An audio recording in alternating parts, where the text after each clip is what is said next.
Anchors the midfield, and there's a lot being made of the young defender Fati, who plays left centre-back, a really solid player. So two really interesting looking teams, conditioned beautiful here in the northwest of England. Should be a brilliant game. To take you through the match itself, let's hand over to your commentators now. Ben Thornley is joined by Liam Bradford. Old Trafford, the venue then for Manchester United against Real Madrid Castilla, the under-21s for the Spanish Giants. And this is a game, isn't it, that would be quite fitting on a Tuesday or a Wednesday night under the lights at Old Trafford. Well, we've got Tuesday night, and it will be under the lights, so let's not complain too much about that. But what a game to be involved in. If you're one of these Manchester United youngsters, Ben Thornley, you've got to be looking at this and going, hang on a second, I'm playing Real Madrid on a Tuesday evening at Old Trafford. Yeah, it doesn't happen very often, does it? So they need to embrace the surroundings and the opposition as well. Obviously give them the respect they deserve because of who they are, but we need to win. Simple as that. Certainly the case has to be decided this evening. This is a knockout tie in the Premier League International Cup. Winner goes through to the semi-finals, and Manchester United are the last remaining English side in this competition, after two sides, Crystal Palace and Everton, both put out of the competition in the fixtures in this round a little bit earlier this week. Handshakes taking place now. Manchester United have obviously fielded a really strong 11, Ben. There's plenty of names that you could pick out there for United in terms of being a real threat. But I think, given the games that we've watched in recent weeks, Shea Lacey, who will play off the right-hand side for Manchester United, he's been brilliant, and both Jack and Tyler Fletcher have barely put a foot wrong for Manchester United's under-21s this season. Oh, there's no two ways about it that this under-21 side have had a really, really good season. This is just an added extra, a bonus, if you like, to try and win another trophy. We know that they're going head-to-head with Chelsea to see who finishes top of the pile this week, but right now they're going to concentrate on trying to overcome what we're expecting to be a very talented Real Madrid side. Certainly will be the case. They've done pretty well this season, Real Madrid, currently hovering about 5th. In fact, we're going to call them Castilla because they have asked that that's what they would prefer to be called. They are Real Madrid's B team, Real Madrid's under-21s technically, but they are known widely as Castilla, and that's what we'll be calling them. I will remind you of that as we're going through the commentary. But yeah, Castilla sitting 5th in their division, and they've played 31 games. They've done pretty well in a competitive division in Spain. These are a side that were managed by Alvaro Arbeloa for a long part of this season before he took the Real Madrid job proper. So we know that they're going to be well coached, we know that they're going to be talented, and we know therefore that we're probably going to end up with a decent game there. Yeah, well, let's hope so. That's why you know, when you get to the latter stages of competitions, when you've got two, excellent teams with huge pedigrees, that you are going to be in for a good game. And by the way, you'll have to remind me as well as the Castilla or Real Madrid under-21s. Yeah, probably more than once. Yeah, and me, mate. Benjamin Speedy is the referee. He is preparing everybody to get this game underway. It looks like it's going to be Manchester United to get us started, and Chido Obi retrieves the ball in the centre circle. Will Murdoch retreats back. His first choice FA Youth Cup goalkeeper in 24-25. Joined the academy in 2023. Yorkshire born, and has been excellent between the sticks for United this season. We are underway in the Premier League International Cup quarter-finals between Manchester United and Castilla, the Real Madrid under-21s. United will look to get on the ball early. Kokonki plays it forward towards Obi. Obi's trying to go the long way round. It is retrieved by Fati. And Lamini Fati comes across to Mario Rivas. Rivas into midfield, finds only Kokonki, played off the legs of Daniel Mesonero. And out of play on the far side for a Manchester United throw-in. Yeah, you can imagine by the very nature that Real Madrid will want to try and control the possession. And it's how United can disrupt that and obviously have possession of their own. Fletcher allows the ball to bounce in midfield, where it is retrieved by Castilla. Iglesias Back out to the right-hand side. Stretch for that from Sheriff Fofana. Youngster in this Castilla side. 16 years old until November. Playing in an under-21s tie at Old Trafford. Good crowd on in here tonight as well, actually. Fantastic. Really impressed during the Easter holidays. Meanwhile, Lorenzo Zuniga just making life a little bit tricky for Will Murdoch. Yeah, we can see Castilla, the way they set up, and making it very, very difficult for United to play out. Fati. Back across to Rivas. And now the goalkeeper, Sonico. Lamini Fati. Misplaced though, Shea Lacey takes over. Finds a pocket of space to operate in. Fletcher, of the Tyler variety. That went straight through my head as well. As soon as you said that. What? Of the Tyler variety? Yeah, that's exactly what words went through my head as well. There are two flavours of Fletcher on the field this evening. Jack and Tyler. Jack is wearing 10, Tyler is wearing 8. One representing England, one representing Scotland. One prefers the left foot, one prefers the right foot. I'll let you figure out which one's which as we go through it. You know. I do know, yeah. You know. Yeah. I'm more in tune with that than how many times I'm going to get the name of the opposition wrong. I think if we call them Real Madrid, we're not going to be in trouble, but they would prefer Castilla.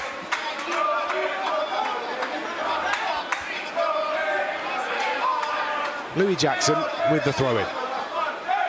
Looping one, looking for Obi, who's already been in a bit of a wrestle, hasn't he, with Lamini Fati, and I think that will continue. That ball is up towards Gino Obi, and he's going to continue. And then Mario Rivas just runs across the front of the Dane. There is a collision, and the referee blows for the free kick and said it's nothing but a collision. And Gino Obi asking the question, and you can see his reaction, laughs and walks away. I was just trying to keep an eye on the goalkeeper and how he was going to deal with that back pass. I didn't actually see the incident. There couldn't have been much in it. I think Gino Obi's just trying to get round his man. And Rivas blocks him off.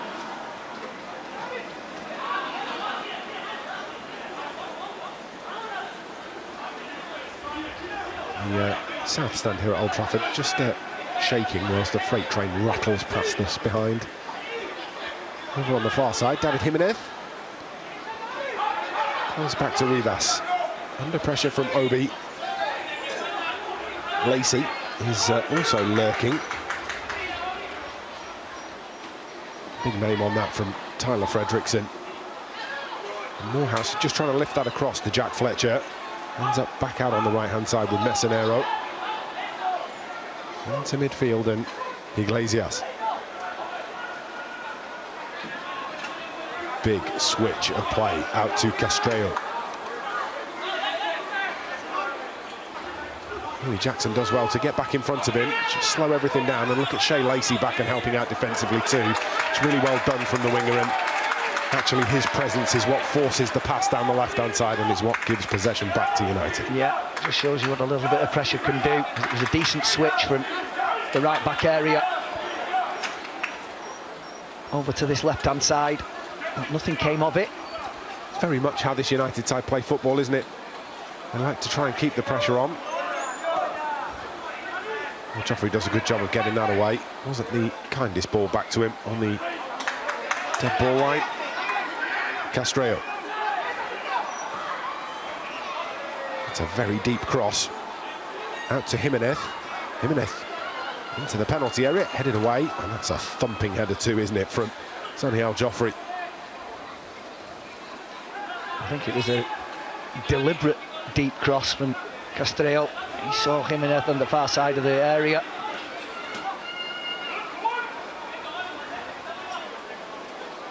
Fofana turns away from Obi.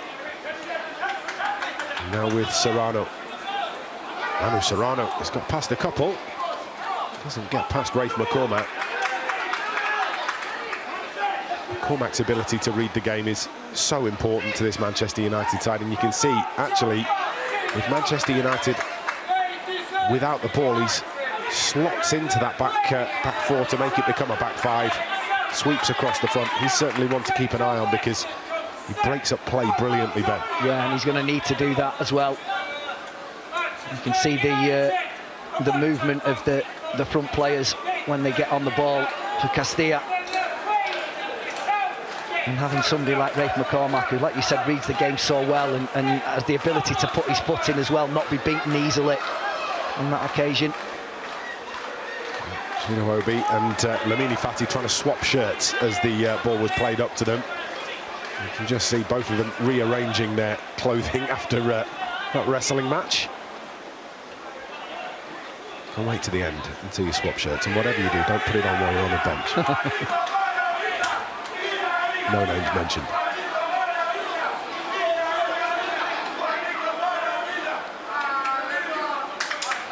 Lacey unable to keep his feet.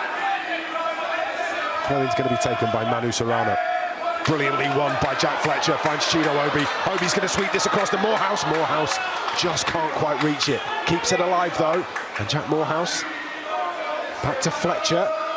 Fletcher out to Kokonki.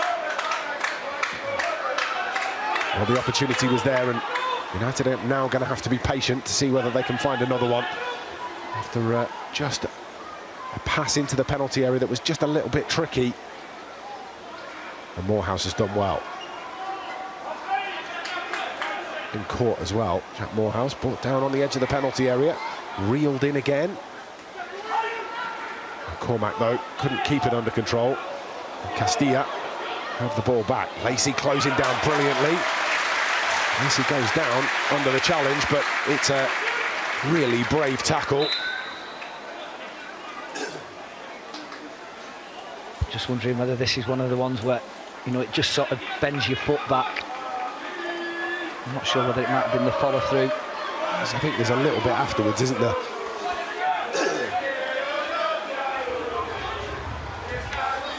But again, what we've seen from Shea Lacey early in this one is that he is certainly not scared of getting a foot in. And he is so tricky as well. I saw an interview with Adam Lawrence this week where he was praising the on-the-ball abilities of Shea Lacey. That's well done from Morehouse, and Morehouse is in space. Morehouse is effort! Oh, it's a screamer! Into the top bin! And Jack Morehouse rifles Manchester United into the lead. What a finish, 1-0. Oh, that's a brilliant goal. It really is, what a strike. Just the sheer confidence with which he stepped up. And when you're going high like that, again, another good position for Rafe McCormack, and he just takes a touch, completely wrong foots the two defenders. The second one was Fati that was trying to read it. You can see him at the bottom of your screen there, but that one touch, it takes it away from them both. And then as the goalkeeper's probably expecting the ball to go across him, he just arrows it really straight, going away from him all the time.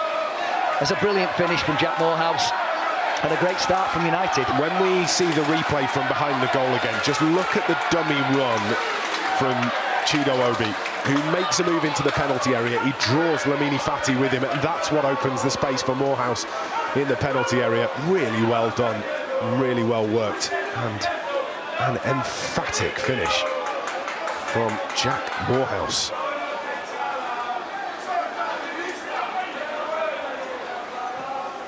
Couldn't have asked for a much better start. 10 minutes played, 1-0 up. Oh, a much better goal. Yes.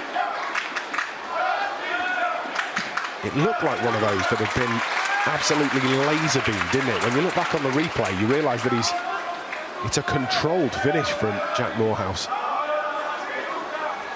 Fletcher. Yeah, he's looking for that pass out to Shea Lacey. It was the right choice of ball. Just comes up a little short. Yeah, just needed a bit more on it. Serrano was in on the cover. There was plenty of space over the top of him.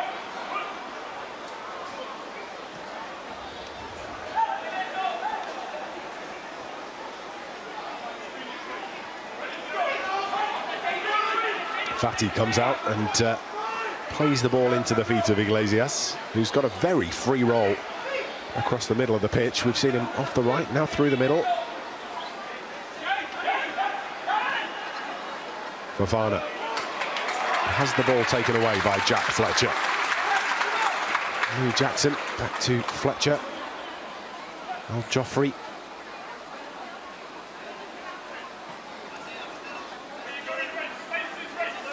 Louis Jackson has played age group football for Scotland.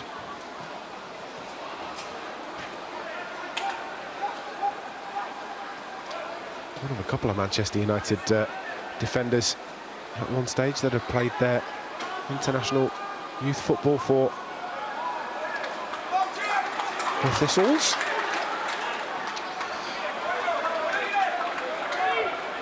This is Louis Jackson. Finds Lacey. Lacey tries a flick round the corner. Doesn't come off. Castilla in the area. Pulled back and well read, and Lacey makes up for the initial error.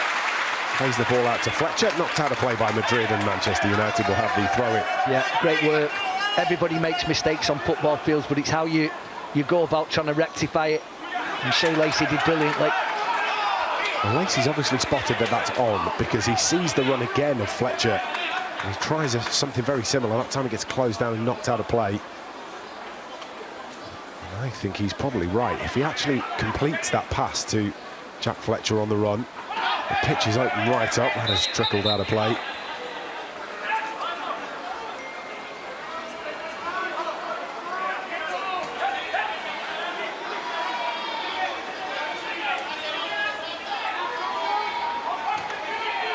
Back to the goalkeeper, Guille Sonico.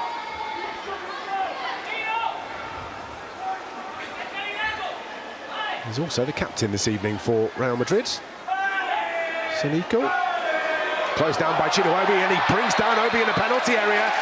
And it is a penalty, and I'm not sure there's any argument with that. I don't know what the goalkeeper is attempting, but as he challenges Chino Obi from behind, the Dane goes down, and United have a spot kick. Yeah, and that's why I mentioned it earlier, because there's a lot of balls that were going back to him that were sort of,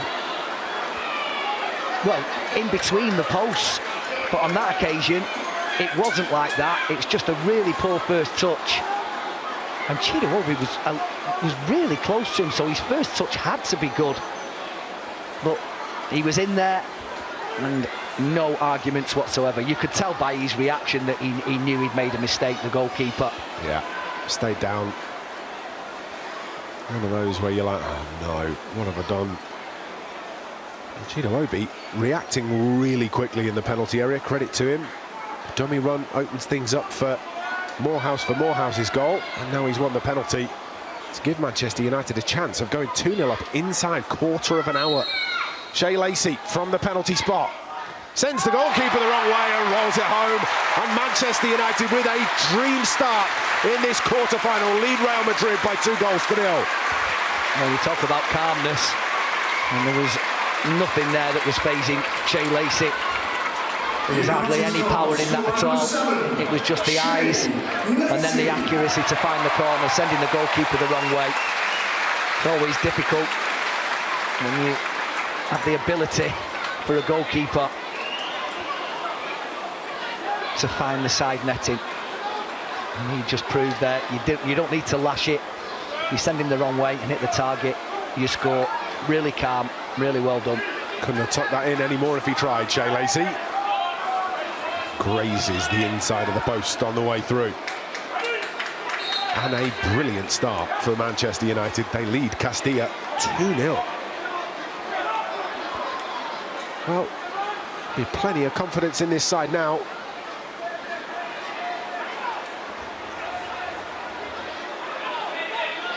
And it's a deserved 2-0 lead. Oh, it is, yeah. It is.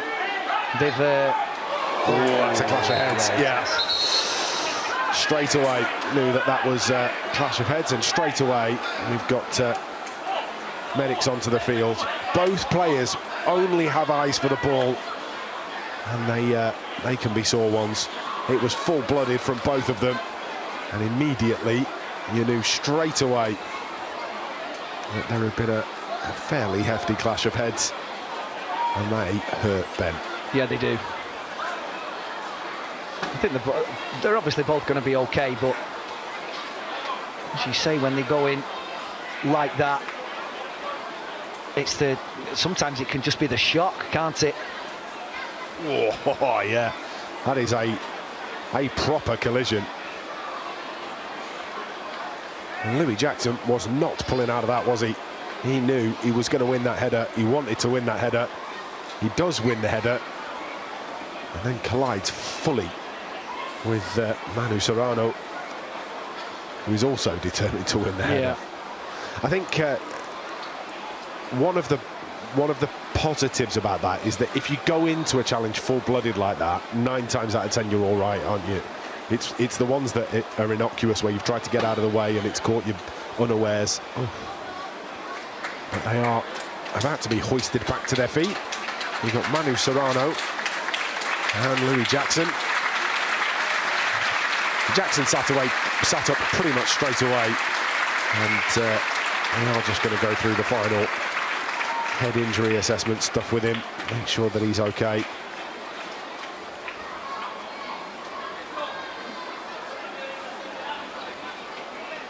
Manu Serrano going through the same thing on the touchline too. How many clashes of heads during your career, Ben? Not many.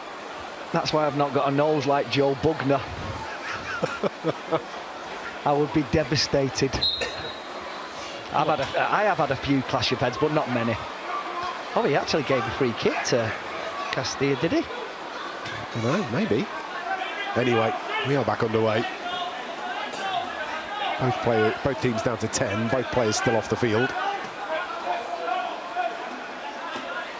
Ramini Fati across to Mario Rivas.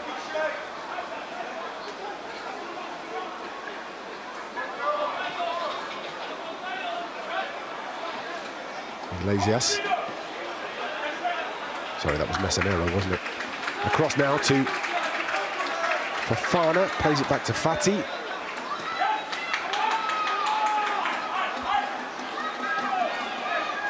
Mesonero finds the switch again. Manu Serrano back onto the pitch. Being marshalled by a combination of Shea Lacey and Louis Jackson.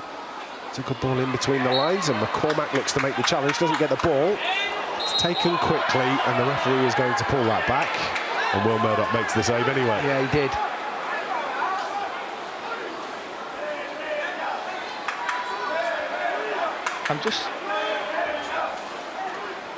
The free kick is the right decision.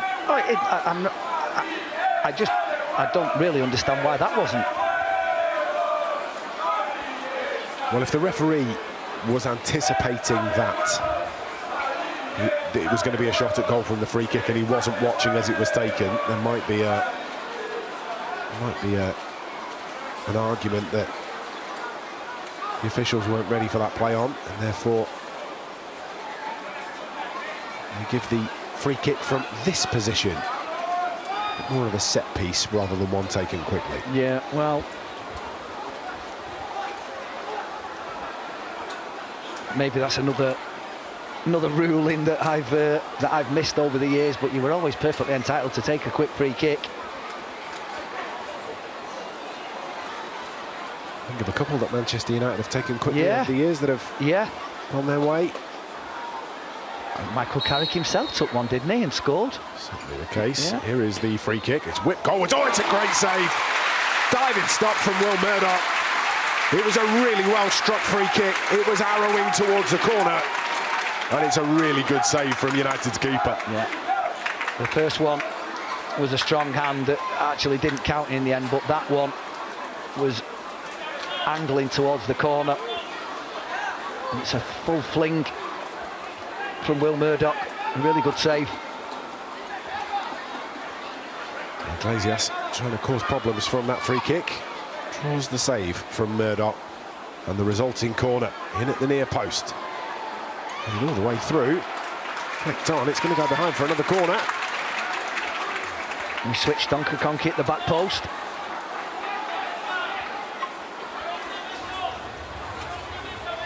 Conke's such a rangy figure considering his age. 17, 18 years old, still qualifying to play for the under-18s for Manchester United, and is doing so, as well as joining in for these under-21s games.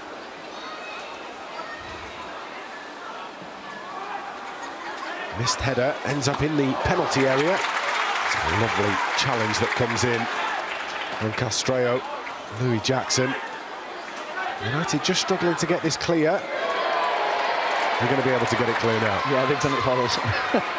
That's a really good block from Louis Jackson.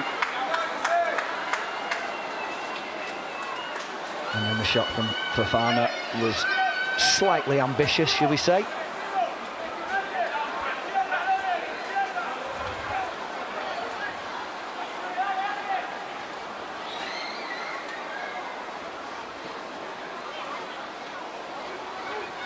Good turn from Morehouse. Pass doesn't quite reach Fletcher.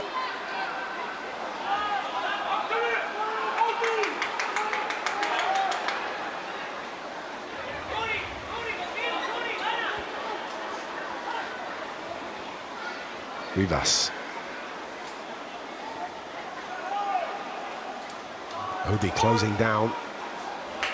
I have to say, and I know I keep saying it, for those of you that listen to the academy games that we do on MUTV a lot, you will have heard me say this over and over again. The one thing about Chido Obi in the last 6 weeks, maybe 2 months, is that effort in closing down is a big difference in his game, and it causes so many problems, as you saw It does.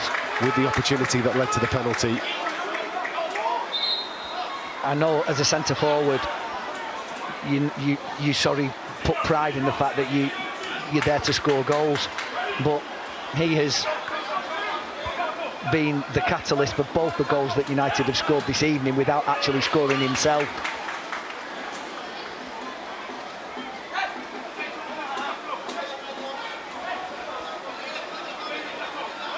As I say, keep an eye out when we get the replay for the Jack Morehouse goal. Just look at Chido Obi's movement. It's the replay that comes from behind the goal. Absolutely brilliant. Just draws Lamini Fati out of the way. Opens up all of the space.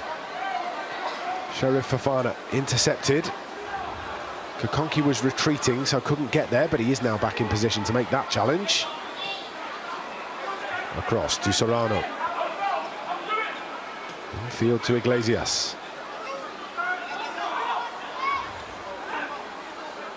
Iglesias directing traffic while he's on the ball. Looking for Castrillo. And now Fofana. Serrano. Iglesias looks to help that back to Manu Serrano. It's clever from Shea Lacey. And well done too from Tyler Fletcher. A little bit of flair from the Manchester United winger.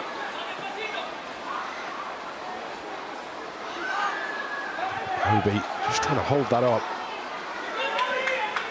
He's being muscled out of it by a couple of Castilla players.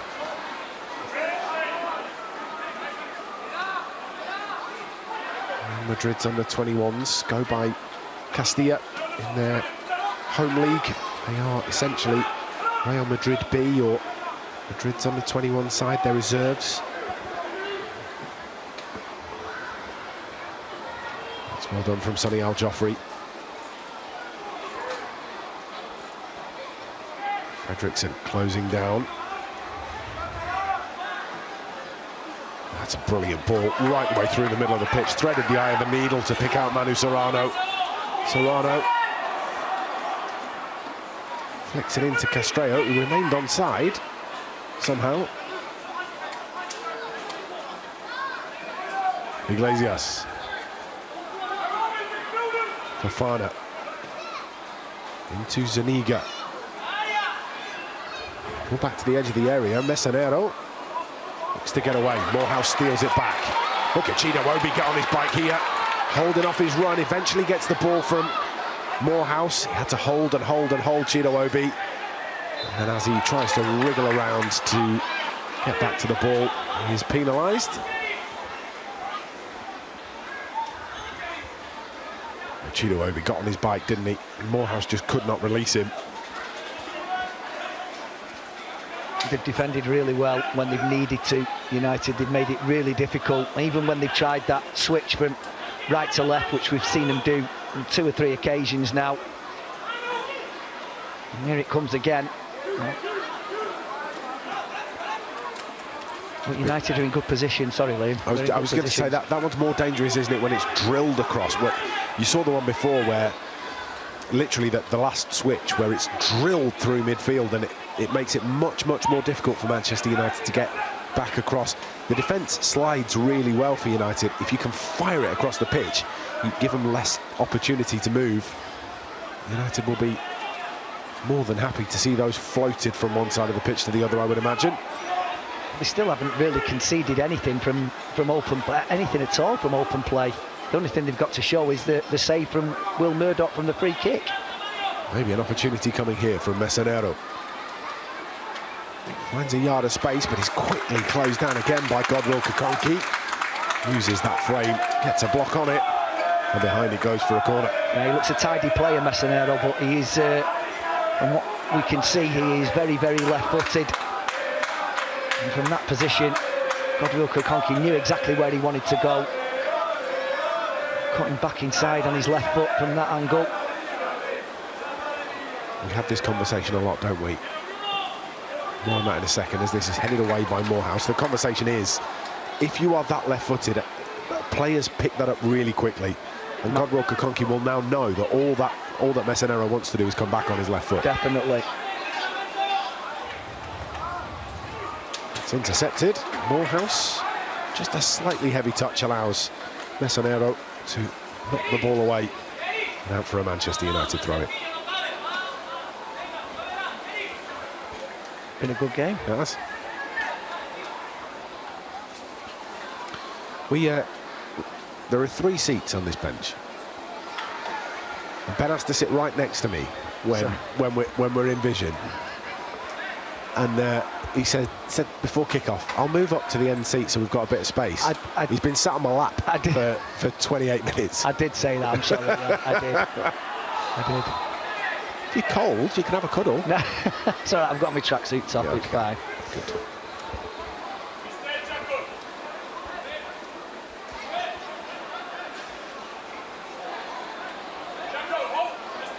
A miracle that we're still speaking. We spent all day together today. We have.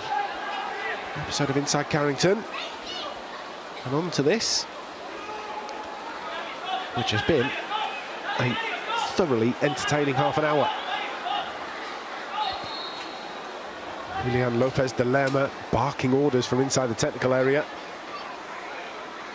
Gino Hobie can't get there.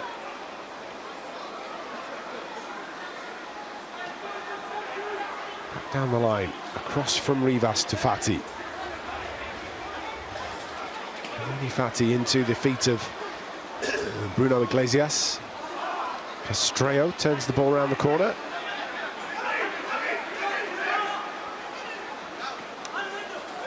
Out to Serrano.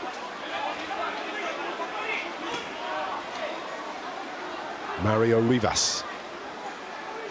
David Jimenez. Sharif Fofana has put a man of space in midfield and it's allowed Castilla to get on the front foot. It's great cover and defending. Really well done from Fletcher. Fofana. Sends the ball out. That's going to allow United to push out 10 yards. They do exactly that. Big switch again. Plucked out of the sky. Good touch from Manu Serrano. Castrillo. Fofana. Blocked by Shea Lacey.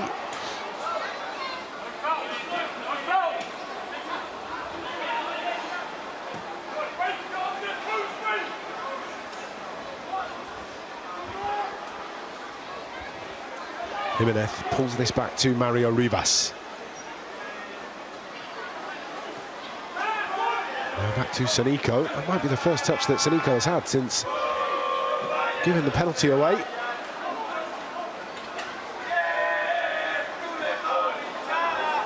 Zuniga. He's going to pull it back, is he? He is. Well, he's going to stop play, I think, rather than give the free kick for a potential head injury. Yep, the trainer's being called on. What did you see, Ben?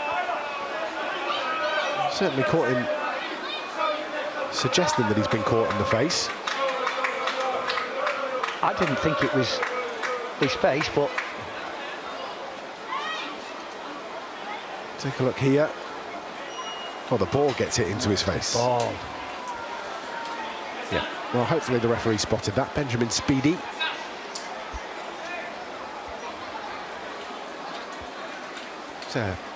It's spelt the same way as the old Chelsea player, isn't it? Is it David Speedy? Yeah, it is. Yeah.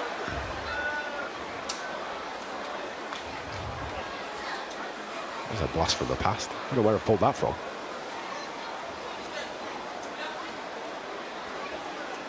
He's in the same side as Paul Cannaville. For Coventry. No, for Chelsea, I think. For Chelsea, was it? Yeah, I think so. There you go, showing me age. Might even be showing my nerdiness there. It might even be before my age.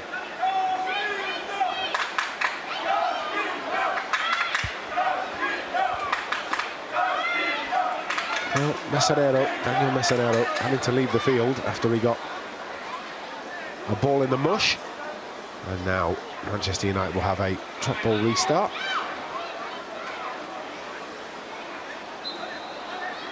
We are back underway. Well, we've had a couple of little moments in this first half that will certainly involve a few minutes added on at the end of the first 45. Meanwhile, Fletcher. Again, trying to squeeze that all the way through to Lacey, who manages to intercept that. Well done, Shea Lacey. And now United looking to get on the front foot. McCormack across to Fletcher. Fletcher's got Kukonki on the run outside him. Comes back the opposite direction. Fredrickson. Back to Al Joffrey.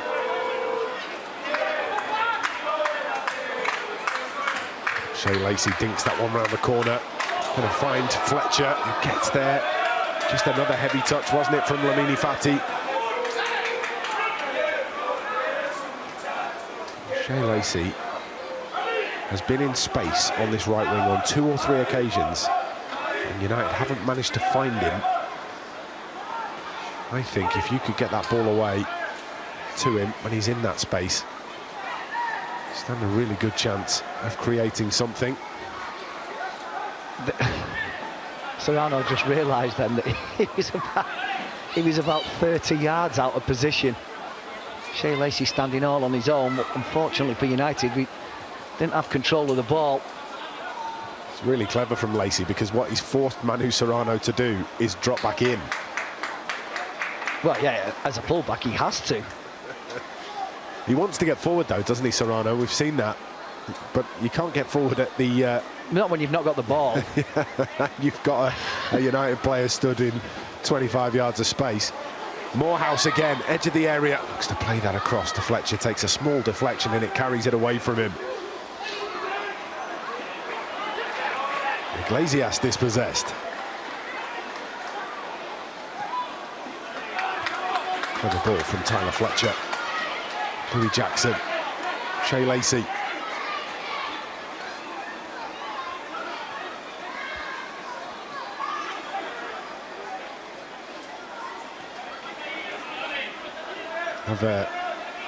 As we were walking up to the commentary box a little bit earlier, a blast from the past. Somebody I used to work with when I was at the BBC walked upstairs with his kids and he was like, which of the players tonight should we be keeping an eye on?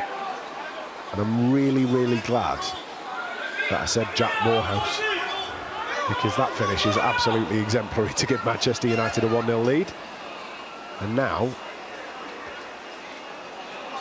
looks like I know what I'm talking about, which doesn't happen very often.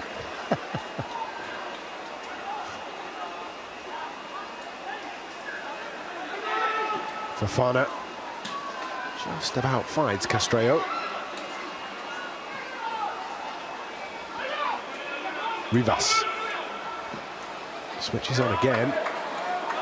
Serrano absolutely racing to get there. If you can't do so, volleys it into the Stretford end. Not quite sure what he was attempting there.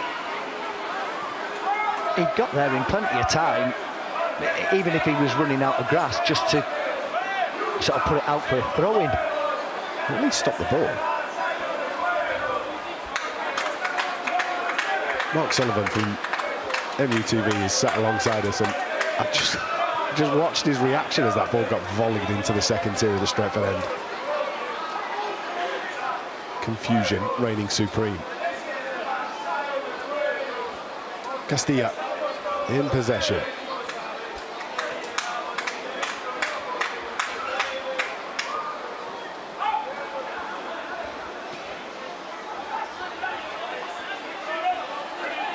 Fati goes on a marauding run into midfield. Castreo back to Serrano. And now Fofana.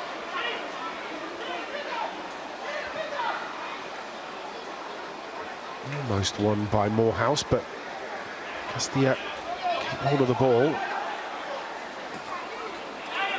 That's a clever pass. Accurate too, as Serrano bends one into the penalty area. Headed clearance from Al Joffrey finds Jackson. He's just got a little too much on it for Shea Lacey.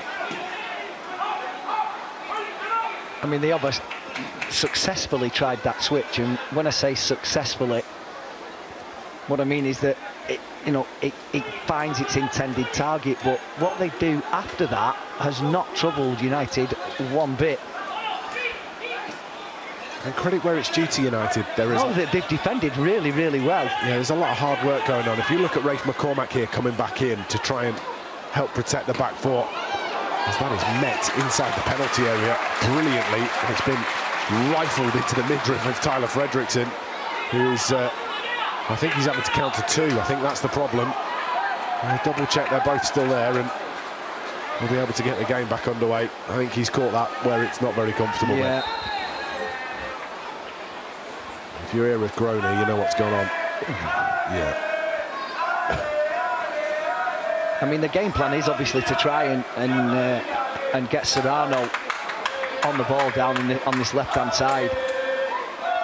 We managed to find somebody then, but again, United are in the way. The positions that they're taking up, they're making it really, really difficult for Madrid. Sorry for Castilla.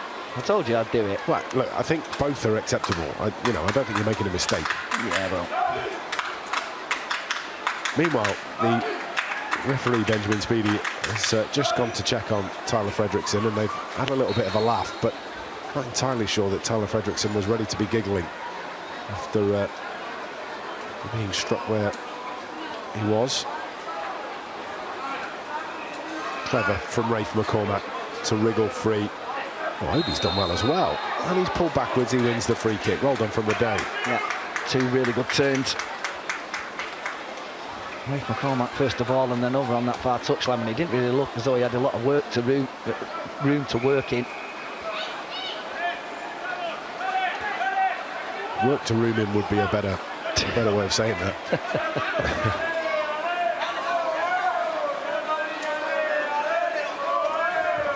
Great footwork from Will Murdoch. Jackson trying to find the run of Fletcher. 5 minutes plus stoppages until we get to half-time.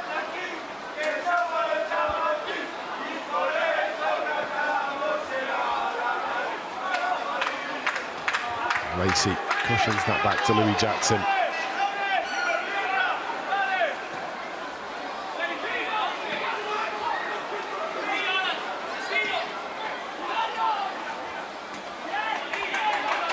Excellent close control from Castilla in midfield.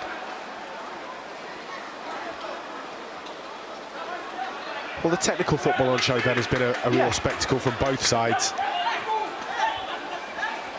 But the defensive prowess of Manchester United so far, I think, has been the most impressive thing. And the finishing. Well, taken two of the chances, and they've only had two, so I'll tell you everything you need to know. Conky pushes out to try and get some pressure on Jimenez. Fati looks for a ball in for Serrano, who was on the charge, but he's always second favourite to get there.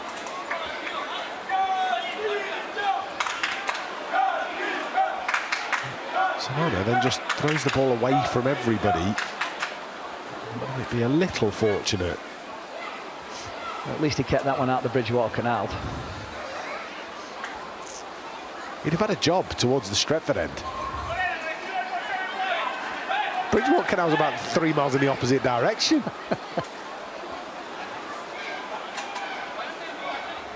Is it hard? I'm not quite sure it was circumnavigating the globe. Solano's nearly had his shorts removed by Shea Lacey there. Again, look at the pressure coming from United, it's brilliant. Fletcher keeps the ball away. That's the pass out to Shea Lacey. That's the one they've been looking for. Lacey up to the edge of the penalty area, checks back under pressure, keeps on with the ball, shoved to the ground, free kick given. Absolutely brilliant from Manchester United. Quick, clinical, and the pass to Shea Lacey was absolutely perfect. Wins his side a free kick. Yeah, it's sort of epitomised the way that they've gone about things in this first half, United. The ball comes out to Shea Lacey. And yes, the avenue was closed off slightly, but he kept hold of the ball and he forced Castilla into giving a free kick away on the edge of the box. I think David Jimenez has just tried to suggest to the referee that that was a dive. Quite sure. Well, he's the Castilla right back. He must have been 40 yards as far away from the incident as anybody could have been, apart from Will Murdoch. So we've got a couple of specialists here, and Jack Fletcher scored from almost this exact position on Friday, Good Friday against Leeds. That was wind assisted. He's not going to get that help today, so it'll either be the left foot of Jack Fletcher or the right foot of Tyler Fletcher. So Tyler will deliver for somebody to try and get across it. Jack might be tempted to have a go around the two-man wall. There is a little bit of a gap, isn't there? But I think the goalkeeper has positioned himself whereby he doesn't allow that to... Oh, the little square one to Shea Lacey, of course. That's been blocked off now, hasn't it? Whipped in towards the back post. Just about headed away. And maybe Castilla a little fortunate that it hasn't fallen to a red shirt inside the penalty area. Tyler Fletcher finds the pass to Lacey again. Lacey trying to get past Serrano. Serrano gets the better of him on that occasion. Meanwhile, we've got Iglesias down on the edge of the centre circle after the challenge that won the ball back for Manchester United. Back on his feet and hobbling. I think he's forgotten which foot it is that he's hurt, though. Seems to be stepping strangely on both. He's back up to full speed now.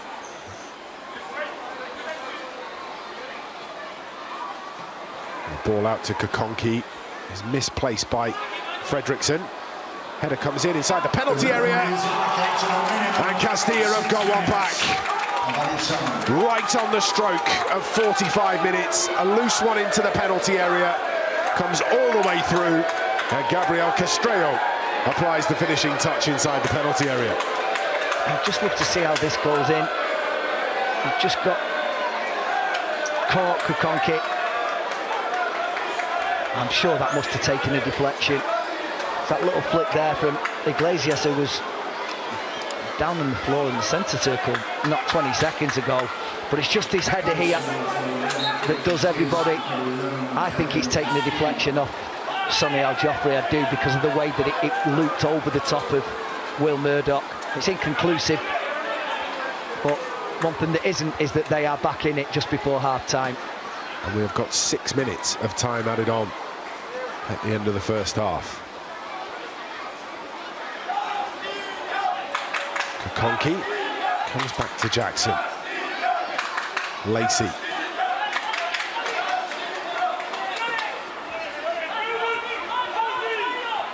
And when you're playing out from the back against a side like Castilla, the passing accuracy has to be absolutely perfect. And unfortunately, as the ball was fired out to Godwill Kakonki on the far side, just wide of him, and that's what allows that move to come down the right-hand side.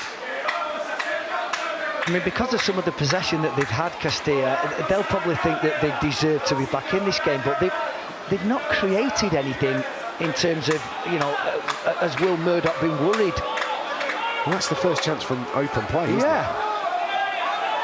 Maybe another one coming here with Serrano again. Offside flag goes up against Castrello. Straight away, the assistant on the far side. No hesitation whatsoever. We like it when flags go up first time, don't we? Yeah. Makes life an awful lot easier.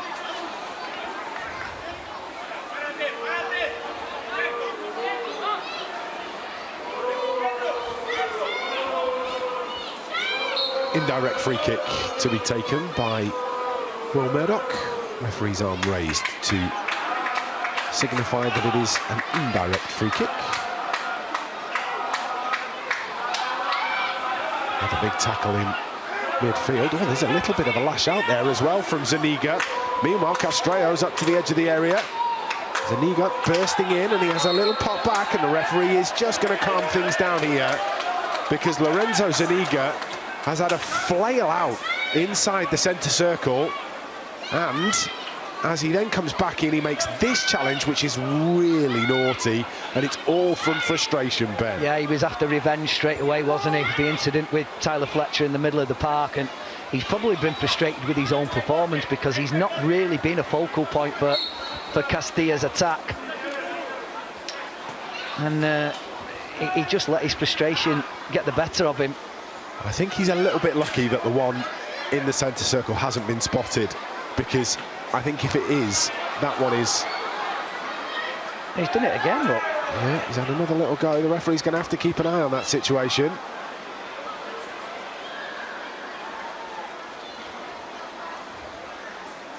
Fletcher. Iglesias trying to close down. Kakonki has explosive pace when he can get those legs moving. Instead, he's picked the pass perfectly to Jack Fletcher. He pulls it across the area towards Chido Obi and cleared away. And there is a collision inside the box, and that he's given Castilla's way. Yeah, it's a really good break from Jack Fletcher, and he does well to pull that ball back into the middle, because he was in close attention from Fofana. He manages to pass it through his legs, and probably one of Castilla's better performers in this first half, the left back Serrano. He gets across and does his defensive duties. We know he wants to attack, but he was alert there to stop Chido Obi. Good play from Jack Fletcher, though.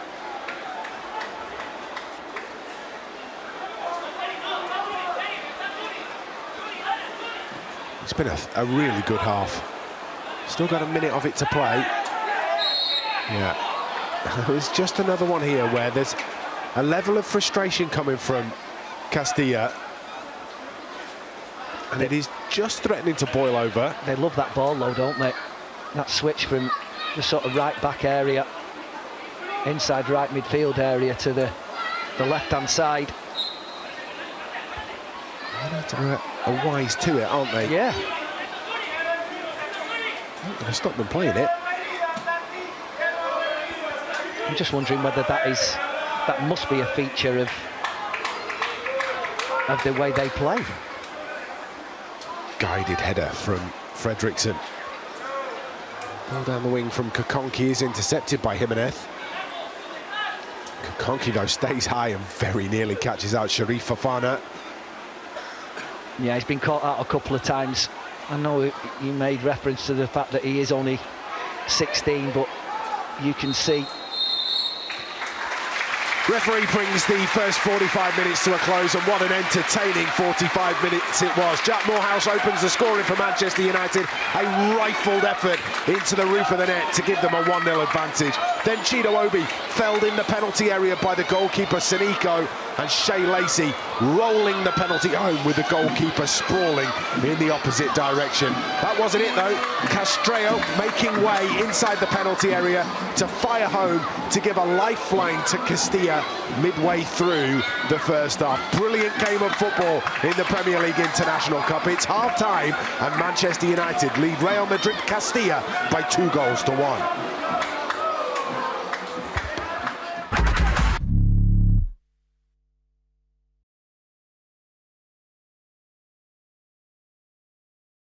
Ahmad, down the line to Mazraoui. Mazraoui forward to Bruno. Lovely little over from Bruno Fernandes, and he's in behind. Gets an early ball into the box. Šeško inside the area. Šeško at the Stretford end! Manchester United never die! Top corner, 3-2, Benjamin Šeško. That's what your centre forward has come on the pitch for, Bruno Fernandes. Wow! The noise inside this stadium is unbelievable. Rainbow Devils accepts me for exactly who I am. It's a family and it's helping everybody. Seeing people coming back to football, seeing people who have grown in confidence as human beings. There's a piece of Manchester United for them. It was really nice to know that a group existed that was striving for equality in football. Being part of that group supports me in terms of giving me the confidence to get back playing again. The group has grown from strength to strength. It's just been absolutely brilliant. Football is for everybody. To be able to represent our club and express who we really are, I think is a fantastic thing. There isn't much better place to socialise and talk about football, especially Man United.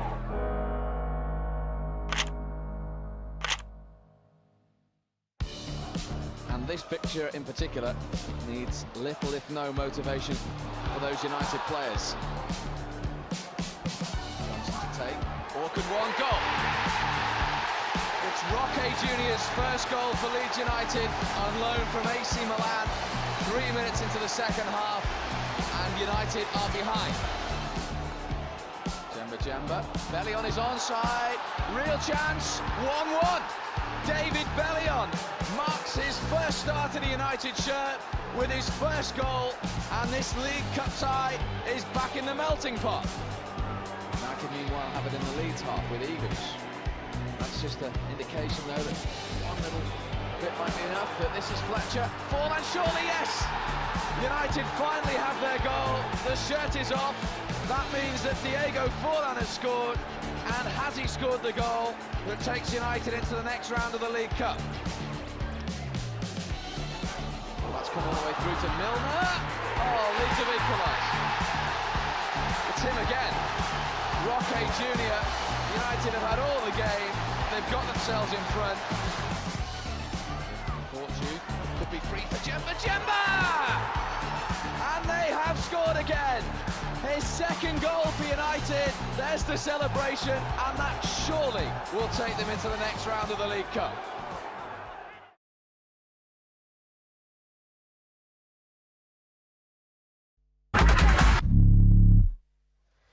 2-1 at Old Trafford, and what a brilliant game of football that we've seen over 45 minutes there. Really entertaining, Ben. It's been superb. What we thought it was going to be like, two technically very, very good sides, but United have got the upper hand because they've taken the chances when they've come to them. Certainly been the case, and these are the stats from the opening 45 minutes. I would imagine that Castilla have had the majority of possession. They have, but actually Manchester United have defended brilliantly well, and they've taken both chances that they've had on target, and that, you can't ask for too much more than that. Defend well and score the goals at the other end. Yeah, because it makes it extremely difficult for the opposition when they know that they can't give you chances because they know that you'll take them, and then finding it very, very difficult to break United down, which obviously they did moments before half-time. Yeah, really, really good from Manchester United, and hopefully we'll see more of the same as we go through the second half. Here's the story of the first.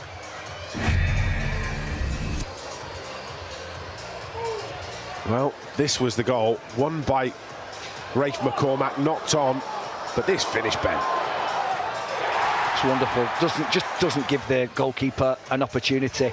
Rafe McCormack in that position again. Look at this run from Chido Obi. Drags Fati out of the way, opens up the space, bang. Yeah, I mean, Chido Obi wasn't the issue. I just thought that the touch here from Jack Morehouse was so good that he actually took them both. He did make the run, Chido Obi, but he wasn't the problem. Fati needed to get across quicker and he didn't, but take nothing away. It's a magnificent finish from Jack Morehouse, it really is. Well, this was the penalty win. Heavy touch from the goalkeeper, Saniko. And then he brings Chido Obi down. Referee's got no choice there, Ben. No, not at all. It's that touch there. I mean, it's way too far away from him. And then he wraps his leg, his right leg, around Chido Obi after he's taken it from him. As obvious a penalty as Benjamin Speedy will give. Yeah, Stonewaller and Shea Lacey finishes this with aplomb, sends the goalkeeper the wrong way and tucks it in the corner. Hits the side netting. Trust me, that isn't easy. I've been in that position, and to have that much calmness to take a penalty. He's got obviously confidence in his own ability, and rightly so, because right into the side netting, keeper doesn't stand a chance. Yeah, calm and collected, and you can see the smiles on Manchester United faces. And this was the save that Murdoch made from the free kick. Good effort, wasn't it, from Iglesias? Yeah, it was, and it was going in. I don't think there's any question about that. Even if it was going in off the post, it needed saving from Will Murdoch, and he got himself across and just pushes it to safety. Concede the corner, no issue with that. It was a good free kick as well. This was the ball that goes out to the left-hand side. Kokonki just can't get there, and this is where the goal comes from. As it comes back across, it's flicked on, and we think potentially has taken a deflection to get past Will Murdoch. I'm pretty sure it did. It was just the playing out from the back. I think Tyler Fredrickson maybe sold Kokonki a little bit short, and it was the header from Iglesias that just helped it on into the path of Castilla. And I just think, does it? It must do. It must do anyway. Regardless of whether it did or whether it didn't, it looked like it did from here, and they're back in it. Yeah, and do you know what? It's hard to say any different, really. The amount of possession that they had, they created some opportunities. They've taken one of their chances. That's fair enough. United have done exactly the same at the other end. Created a couple of opportunities, scored a couple of goals. So hopefully we see the same again in the second half, because it's been really, really fun to watch this game of football over the opening 45 minutes. I tell you what else is really good news, and that is a big piece of contract news has come out of Manchester United today, and that is Harry Maguire putting pen to paper for an extension to his contract. We're both absolutely made up. We spoke about it on Inside Carrington a little bit earlier, and we both think that really good move from Manchester United. So brilliant to see. He's been speaking to Sam Carney in Dublin.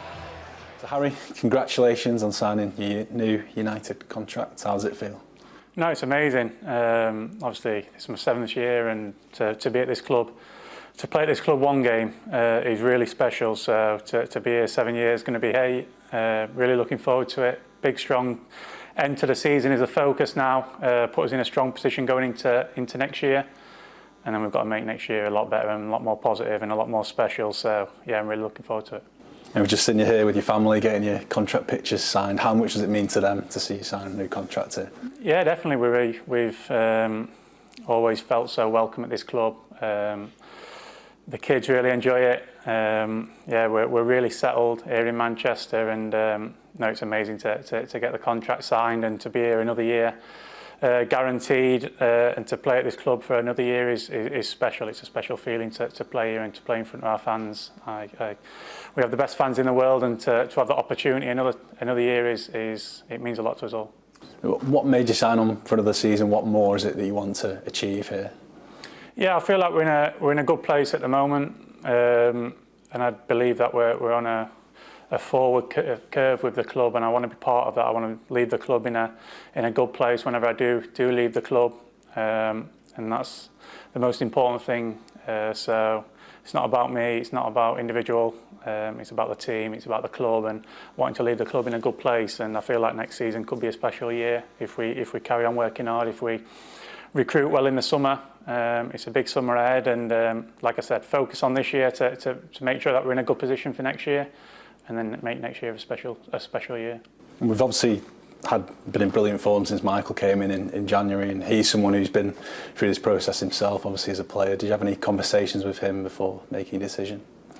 Yeah, I've always spoke closely with the manager. So Michael's been a part of my journey here. He was here obviously under Ollie as a coach, and I always spoke to him then and took advice off him. He's a great manager, but he was also a great coach back then as well, and he was obviously a magnificent player for this club and really successful. So you can take great advice off people like Michael, and yeah, I obviously spoke to him in the recent weeks. But listen, the most of the focus wasn't really on the contract. All the focus has been on game to game and let this take care of itself. And now is the time and the moment when we've been a little bit away from games and we had the international break to sit down and to nail it. And yeah, pleased that we come up with the solution, and I think it's really pleasing for myself and the club.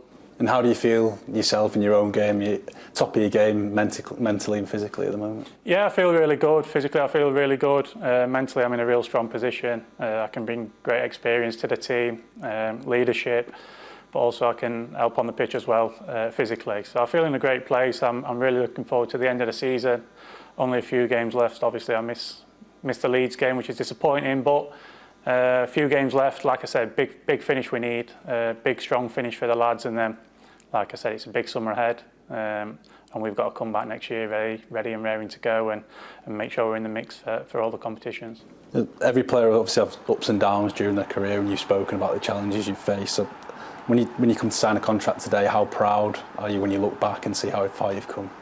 Yeah, definitely really proud. I've obviously been on 7 years at this club, and under the spotlight, under the scrutiny it is under,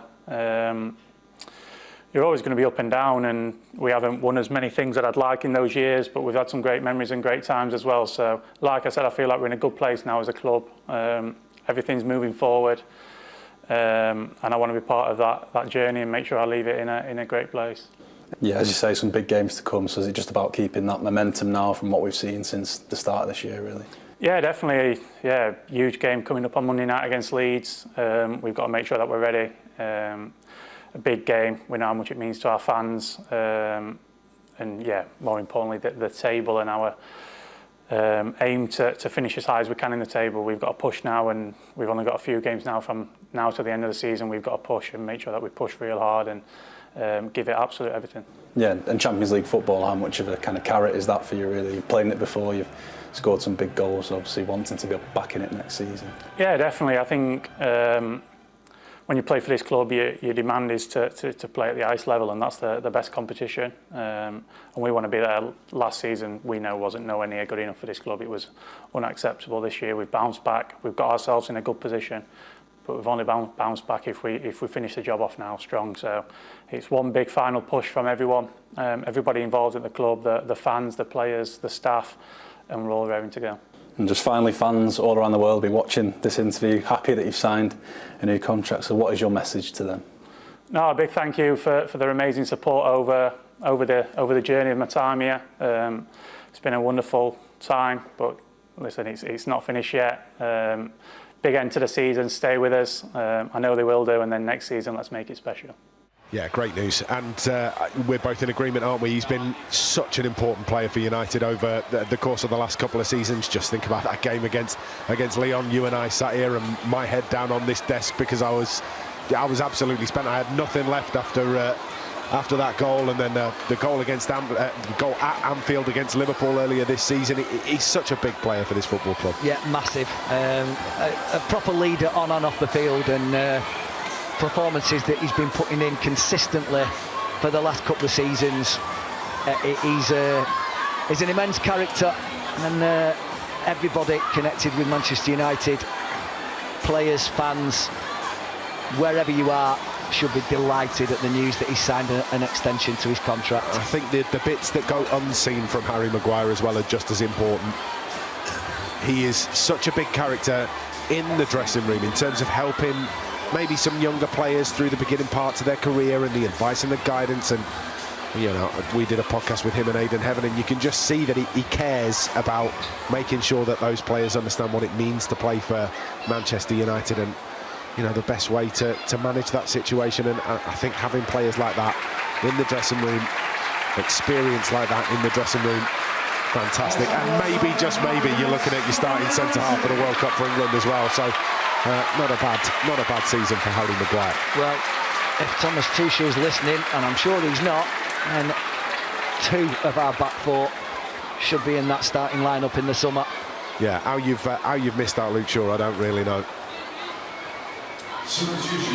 Just having a look who's arriving in the director's box away to our left-hand side.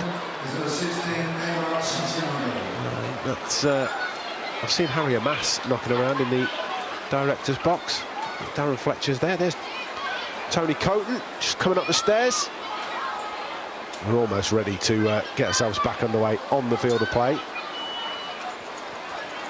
We have a substitution for Madrid's. Aimar Santiago is onto the field.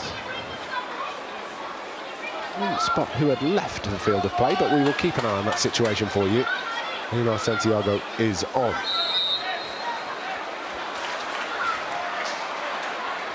Might be for Bruno Iglesias, you know. He had a bit of an issue, didn't he, at the end of the first half? Going to go for an early ball forward here. No, there is Iglesias on the ball now. Perilous note on what we're talking about, clearly. I thought Iglesias was wearing a strapping on one of his hands, obviously not. Shot comes in, loops up, and is claimed by the Manchester United goalkeeper, Will Murdoch.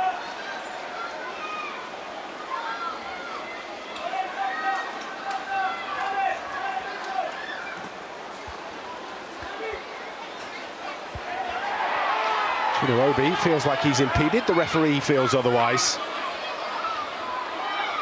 Liam, he's come on for Diego Lacosta. Benonite spotted that at exactly the same time as out goes Al Joffrey.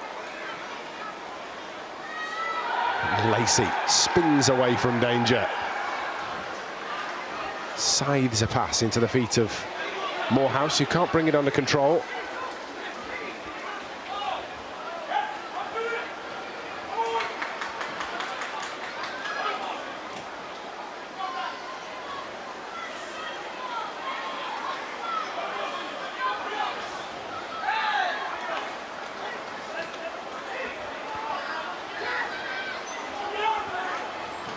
Santiago. Back to Rivas, Mario Rivas. And they go searching for the switch again, don't they? That has been very much a standard over the course of the first half.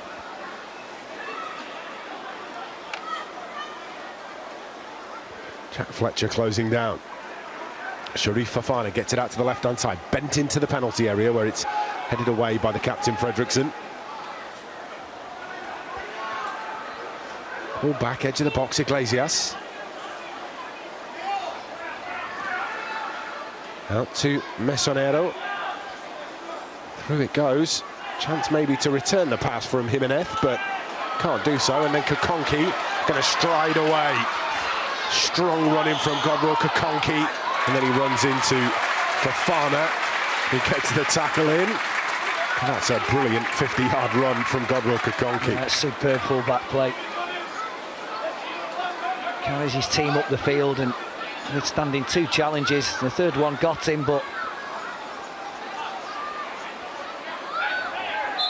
that is a clear pull of the arm from Chido-Obi. If you're going to do that, you've got to be a little more surreptitious, I think.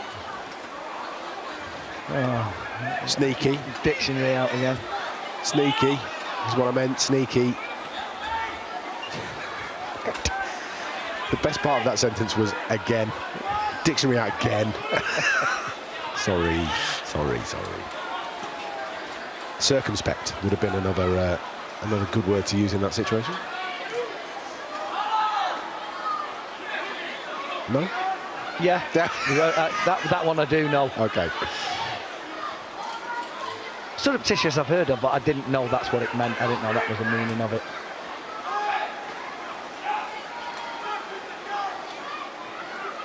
Kokonki. Great strength from Godwill Kokonki. Just shifts him off the ball, Mesonero. to be fair, he would shift most people off the ball. If he'd have done that to me, I'd have been in the other half of the field.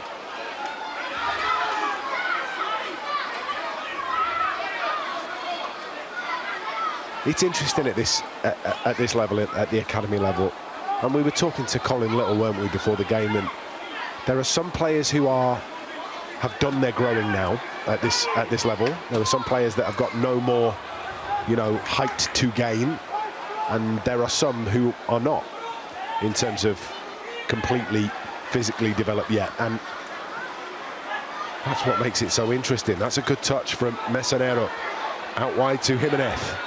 David Jimenez looking to get the cross in. Kokonki is back again.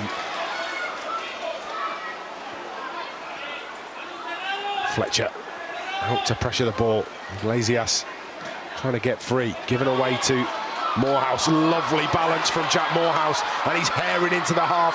Finds Fletcher. Fletcher plays this out to Lacey. Brilliant counter-attack from United. Lacey into the area. Can he get the cross in? It is touched off.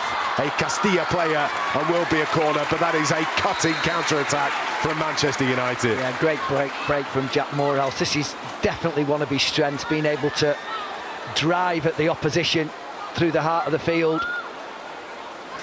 And just when you thought that Shea Lacey was about to let fly with his right foot, he just took that extra touch which allowed Serrano to get back to him.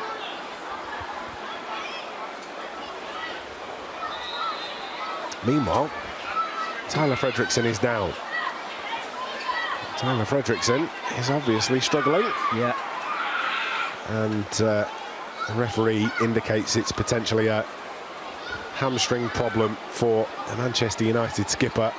There is a ready-made replacement on the bench for Manchester United.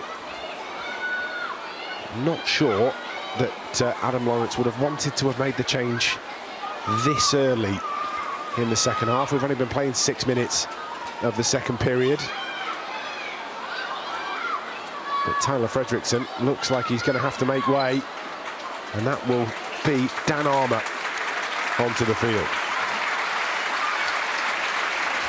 Yeah, it's a shame for Tyler Fredrickson, but obviously when you go down like that and you realise that you've got no chance of continuing.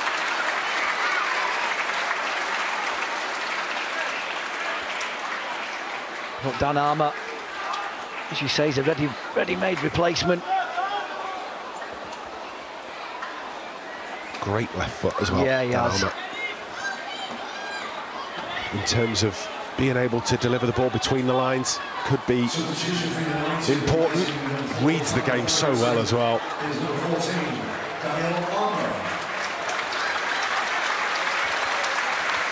Danny or Daniel. Colin Little was calling him Danny, wasn't he? As we were speaking to him earlier.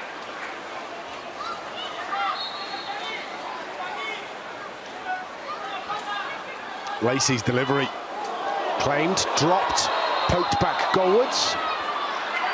Foul somewhere in there. No, not for me. From United. Take another look. Not for me. Can't see much in that at all. Yeah, I think Rafe McCormack's a little unfortunate there. Murdoch scoops a clearance into midfield. Jack Fletcher gets a foot in. Louis Jackson. Back to Murdoch. Out to Armour. There's that left foot from Dan Armour. It's a great ball. Yeah, puts it onto the chest of Chido Obi. What a piece of control that is from Shea Lacey as the ball came down with snow on from Jack Morehouse. Trapped it like a bag of sand.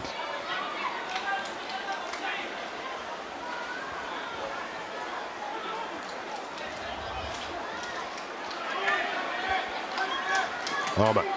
Kokonki. Really positive first touch from Godwill Kokonki. Keeps his feet as well, makes another tackle, and then eventually wins the free kick.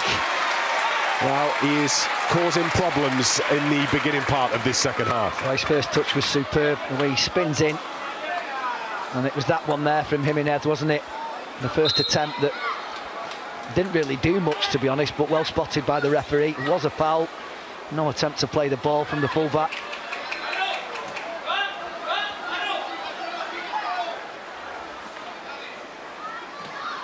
Al Joffrey following Van Armour's lead. And then we've got a foot race between Shea Lacey and Manu Serrano. And, well, Serrano is lightning, so wins that foot race. United win the second ball, though, and Lacey has reacted faster than Serrano. Infield to McCormack, moved on to Fletcher. Fletcher on to Kokonki. Oh, United have certainly come out in the second half with a bit between their teeth.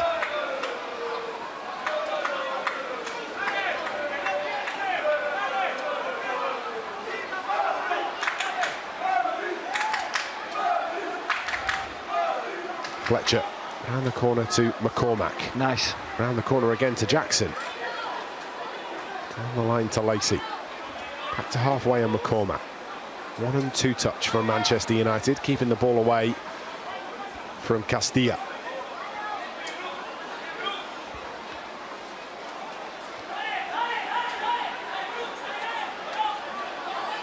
McCormack, Lacey, McCormack, Al Joffrey. Goes back to Murdoch. Goes down by Iglesias. Fletcher out to Armour. Armour finds Morehouse. Morehouse has got options out on the right-hand side here. Castilla are out of position. Manchester United trying to pull them further out of place. Lacey, edge of the penalty area. A couple of big step-overs, trying to find some room to manoeuvre. Fletcher to Fletcher. Back to McCormack. It's good football, this, from Manchester United. How many passes are we on now? 60? Maybe? Still got the ball.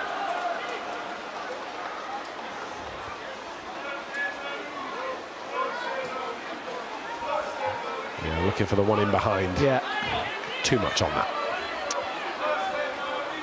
Lovely period of possession, though, for Manchester United, Ben. Yeah, it is. Give them a taste of their own medicine. 50, 60 passes. Kokonki is a little unfortunate not to have closed that down as well. Double change coming for Madrid. Castilla, first change will be Lorenzo Zuniga to make way.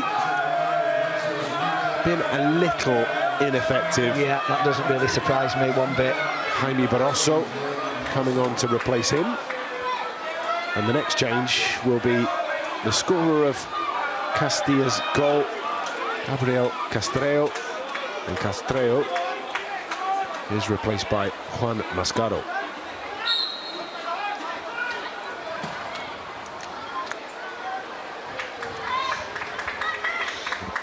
It's fairly early to be changing 2 players at once in the second half, but then they are still chasing the game.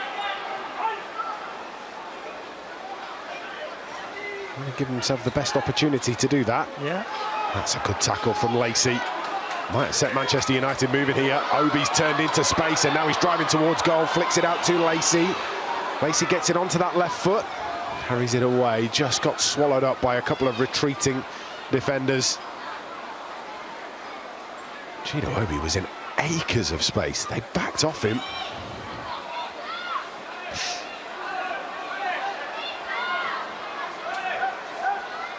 Would have been well within his rights, Ben, to have a go himself from that position. Yeah, but he did have players either side. Maybe the pass to Morehouse, the reverse, yeah, may have been the better option.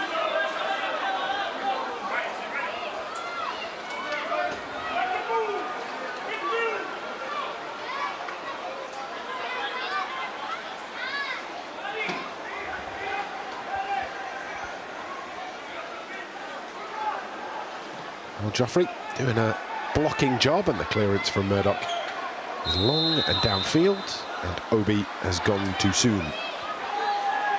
Offside. Next change coming will be for Manchester United. It's going to be Samuel Lasale.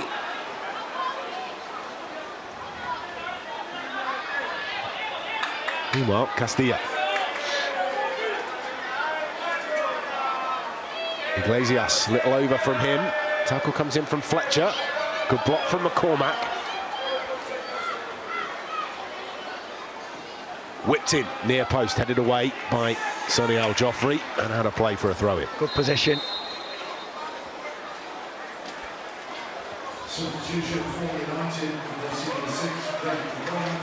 Rafe McCormack will leave the field. Samuel Lasale on to replace him. So what we've got here is a bit of a reshuffle. So Tyler Fletcher will drop into the deepest lying midfield role. Jack Morehouse will come and join Jack Fletcher in the centre of midfield, and likely Samuel Lasale will move out to the Manchester United left wing.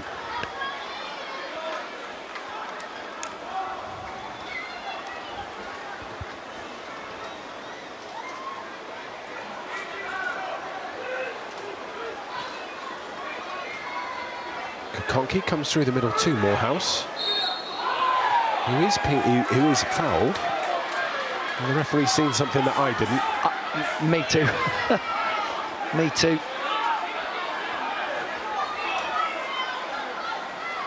But I think that happens in every game, Liam. What, where we're blind, or where the referee sees things that nobody else does? Yeah. Okay. Just checking.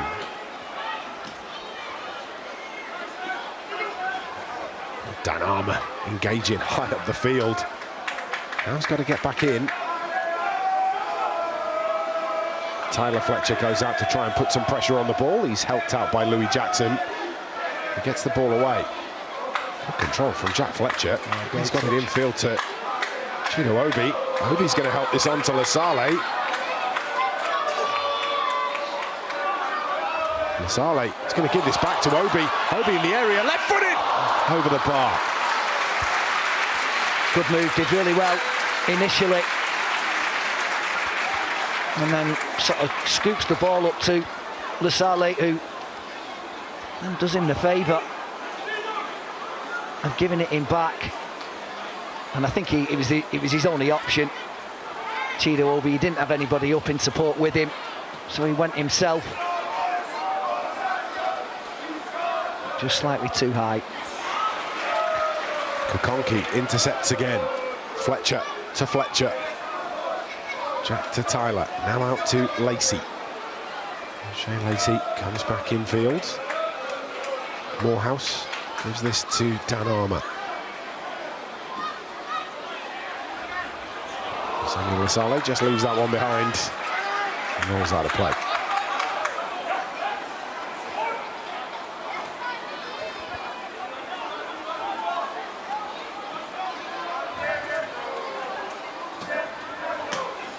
Armour high up the field again. Oh, Fletcher gets a good block. Headed clearance from Rivas, comes out as far as Mesonero.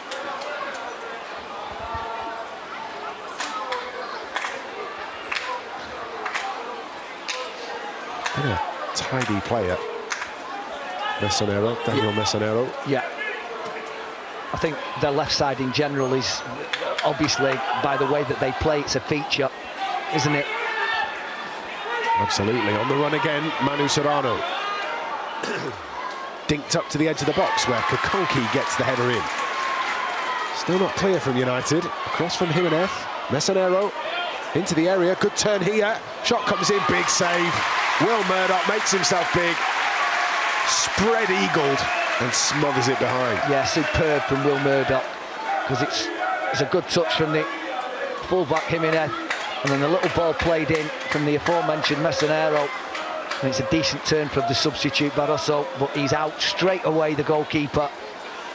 Doesn't give him any option of where he can put it, and he smothers it and puts it out for a corner. Resulting corner whipped in, punched away by Murdoch. It's a really good right fist to that. Fofana. Good delivery from Fofana, but it's a red head that gets there. And now Lasale's running is excellent too, and then he's pulled to the ground twice. And that is the easiest yellow card the referee will have to give all night long for Lamini Fati. Well, he had one go at him, here with a tug of the shirt and then just whizzes him round. I'm not quite sure what Lamine Fati was expecting the referee to do in that situation. I think all that Lamine Fati is thinking there is stopping the counter-attack.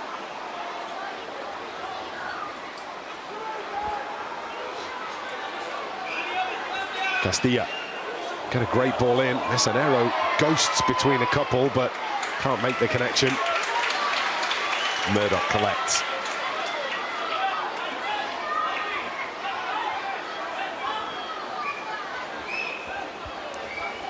Still anybody's game, this. Well, at the moment it belongs to United because they just slightly got the upper hand. But the second half hasn't gone quiet, that is for sure.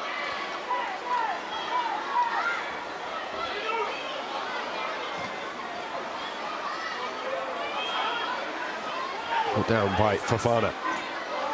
Jimenez. Blocked off on a couple of occasions by Godwill Kokonki.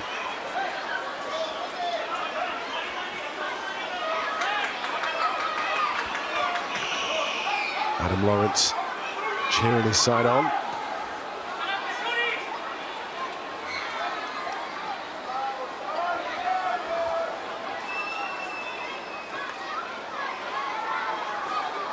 Fletcher, Obi, stayed onside. What a shame he turned infield. I think Shea Lacey was there for the ball just round the corner with his right foot. It's a good ball up and over the top, and Jimenez is on the charge. Kokonki's getting back to him. Jimenez pulls it back to the edge of the area. Brilliant move, big deflection. And Castilla are level against the run of play. A ricochet off Dan Armour inside the area to make it Manchester United 2, Castilla 2. I think that's 2 ricochet goals. I'm not sure about the first one, but the second one was definite. It's that ball over the top, and the surprising thing is that it's come from the right-hand side when they've obviously been wanting to threaten with the left. I think it's actually Al Joffrey, isn't it? And it's a good pull back from the full-back, to be honest with you. He knew exactly where he wanted to put it. And it's a shame that we've been beaten by a deflection. Has that taken 1 or 2 deflections in the area? I think it took 2, didn't it? Yeah, I think it has as well. I think it hit both Dan Armour and Sonny Al Joffrey. And Iglesias pulls us back level. And this now makes for a very interesting last, 25 minutes plus whatever Mr. Speedy adds on. Now would be a good time to point out that the game has to be decided this evening. The tie has to be decided this evening. Extra time and penalties is on the cards unless someone can find a winner.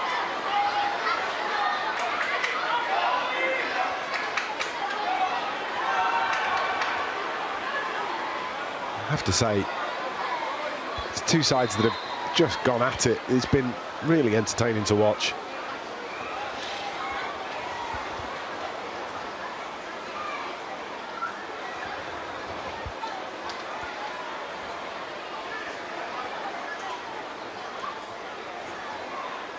Jackson stabs that one forward, now heads it forward towards Obi.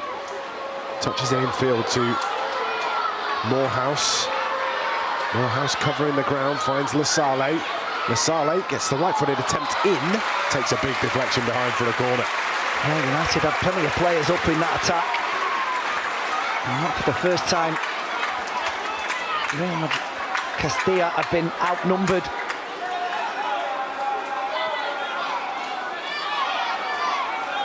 So, set-piece opportunity at the Stretford end. Taken short, one Fletcher to another. Jack gets the cross in. Headed away to the edge of the box, comes out to Kokonki. Kokonki down the line to Jackson. Jackson to Lacey.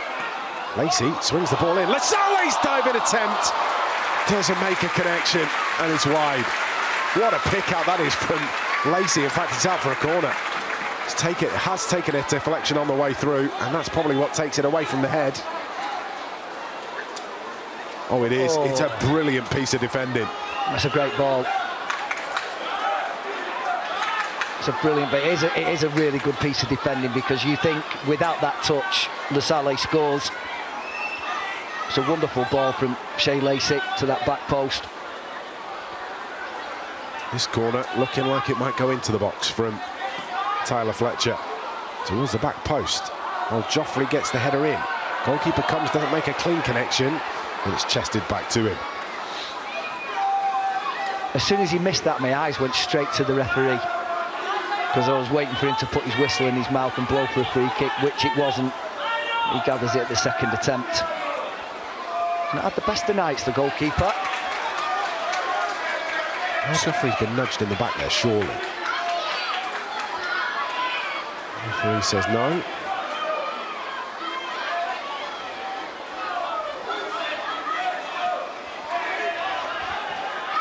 Comes back to Fofana. Helped on by Santiago. Serrano. Good cross. Comes all the way through. Kokonki gets something on it, but it's through to Jimenez. Pulled back to Rivas. Rivas into the area to pick out Mesonero. Mesonero gets to the byline, looks for a pullback, but the right-footed cross is not cleanly dealt with. And then Morehouse looks to run the ball clear. It's a scything tackle on Shea Lacey. Referee is playing advantage. Lasale to Morehouse. There's another foul in the middle of the pitch, and the referee eventually giving Manchester United the free kick. And Castilla have been guilty of that on a couple of occasions, Ben. The first one was very late. I'm not quite sure who it was. The referee's pointing it out now. The ball comes out here. It's a really good interception. Juan Mascaro, is it? It is. No, it was. It's Serrano, the fullback, the left back, who catches him. I think the yellow card's been given for that one there as well. I think there's just one yellow card been shown. Maybe I'm wrong. Oh no, he definitely showed it to Serrano.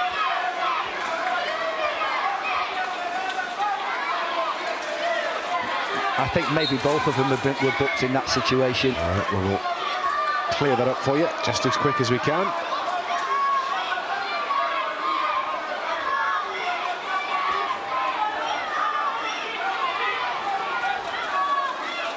Well, the first one was more of a booking than the second anyway. Yeah. And he was very late.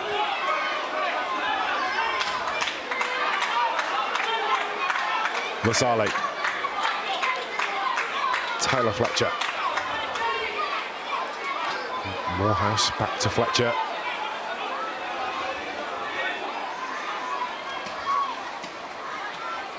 Oh, well, Lasale, Kokonke back to Lasale.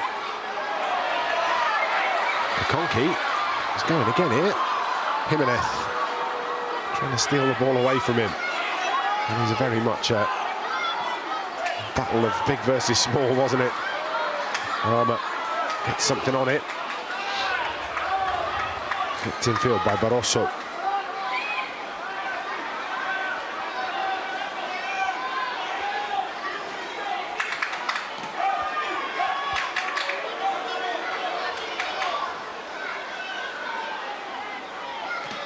Armour lets it run across him and looks for the ball to Obi.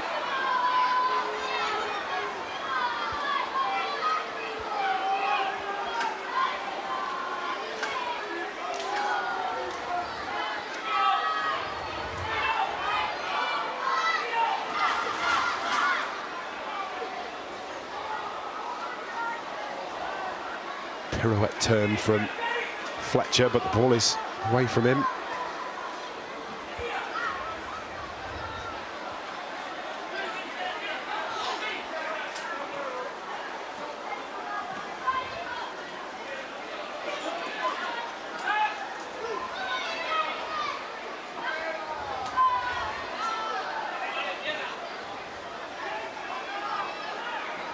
Well, both of these sides playing to win this game.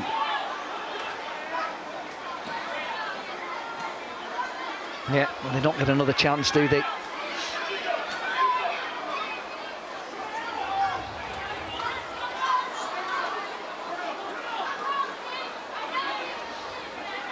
Armour again. This time it's Armour who yanks on the shirt of Juan Mascaro, and it's Dan Armour that goes in the book. I don't think this is any arguments with that either.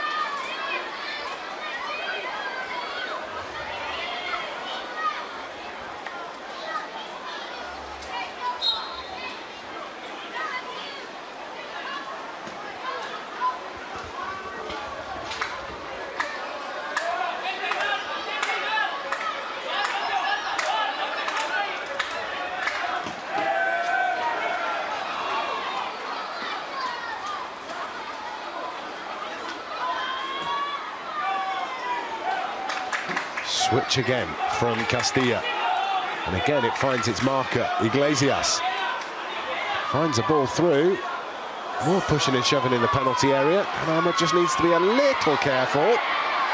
Obi turns, makes a nuisance of himself again. He's got nobody up with him though.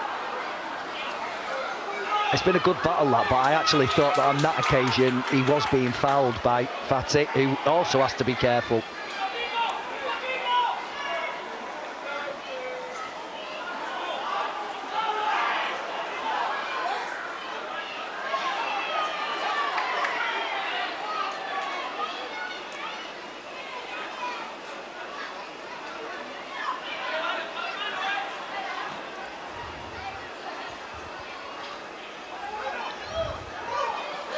Here's Castilla, looking to come through the middle of the pitch.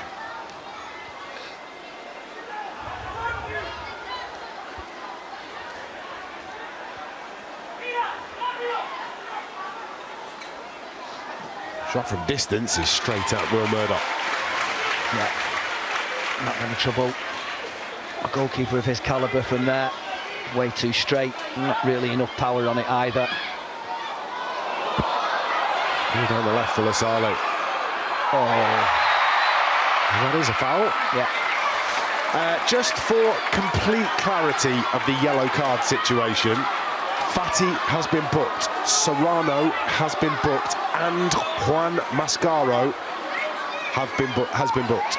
So we called it absolutely right. I said Mascaro, Ben said Serrano, and between the two of us, we've done the right job. I mean, to be completely honest, I miss Serrano and he missed Mascaro, but, you know, potato, potato.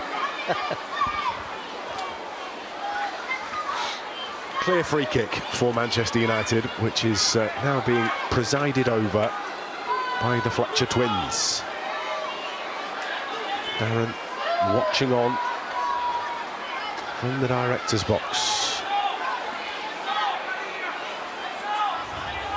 Right-footed or left-footed? Looks like it's going to be the right-footed delivery from Tyler. Whipped in. Pace on that ball. Comes out to Lacey, who, as he realises Iglesias is coming, just hoists it skyward, gives himself a little bit more time to get the pass away to Kokonki.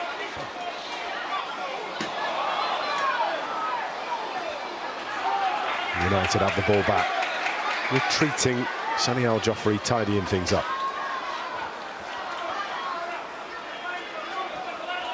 Another roll of the dice, isn't there? Yeah. Double change will be, by the looks of it, Noah Ajayi and Finlay McAllister.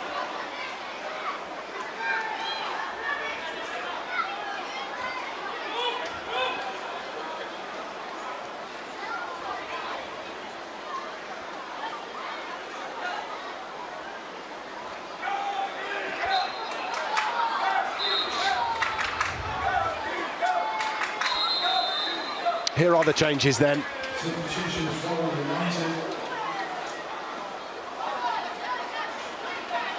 Firstly, it will be Jack Fletcher to make way for Finlay McAllister. A warm round of applause for Jack Fletcher.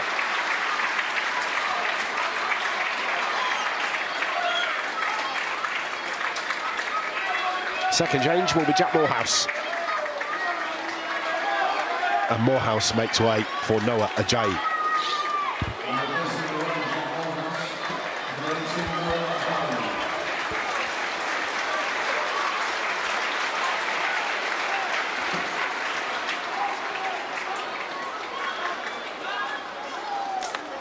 Interesting to see what that does to the formation. Yeah, Ben. I was thinking the same thing, because you've got Lasali down one side and Shea Lacey down the other. It will soon become apparent, I'm sure.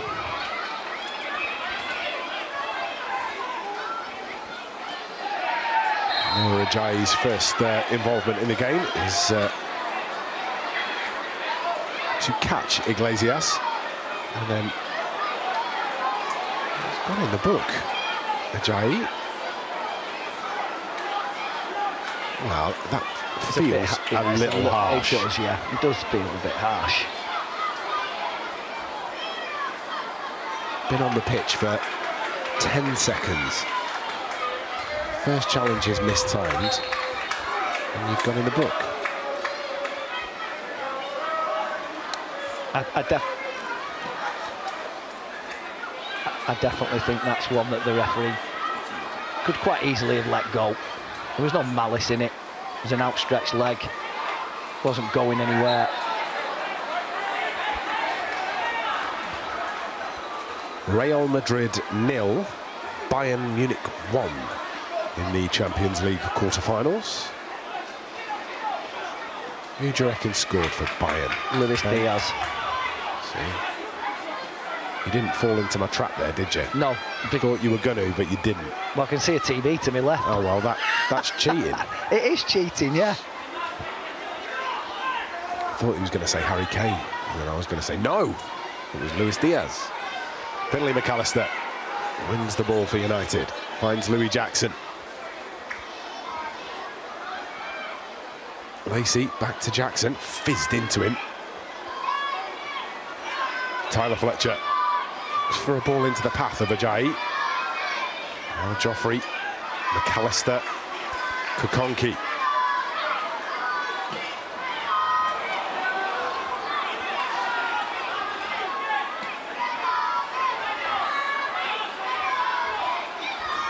Almost like a 4-2-3-1 this for Manchester United, with McAllister and Fletcher the two deepest lying players. And then you've got Lasale left, Ajayi playing number 10, and Lacey out on the right with Obi in the middle. Any advance on that, Ben? No, I thought you will sort of pick up on it with Ajayi's position. You more frequently see him. Iglesias into Mesonero. Mesonero checks back and finds a pass. Kukonki steals it away from Jimenez. Handball. The referee's not going to give it though. Mesonero onto his left foot, chops in, and then Finn McAllister knocks the ball away.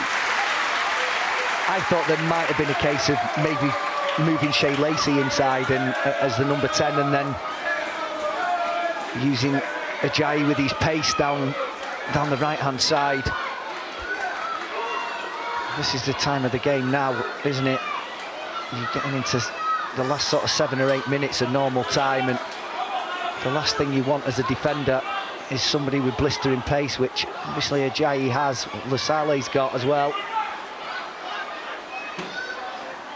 Santiago back to Iglesias. Rivas. Fati. Serrano turns inside. Shea Lacey finds Fafana. Iglesias, who has pulled the strings for Castilla in this second half, continues to pull the strings by finding Jimenez. Kukonki, big broad chest on that. Iglesias. Fletcher makes the challenge, and the no-nonsense clearance from Sonny Al Joffrey gets Manchester United up the pitch. Yeah, they just need to move themselves up a little bit. Real Madrid having a fair bit of possession at this moment in time in the game. Come back by Lasale, and that is going to be another booking, and this time it is going to be Mesonero who is in the referee's notebook to increase the yellow card count further. Had a lot of cautions in this game. They've had at least 4, I think. They have had 4 now. I think it's 6 in total.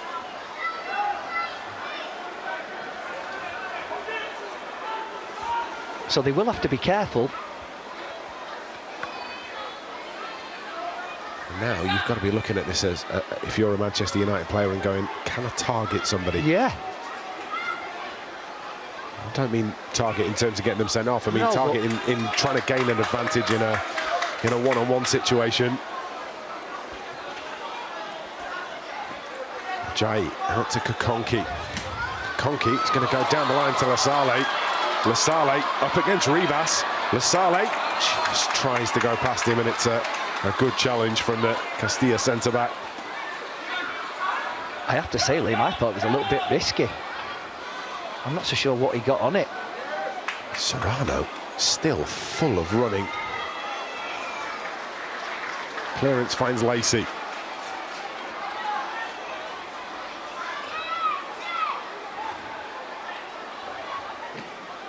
Still gets there, Lacey.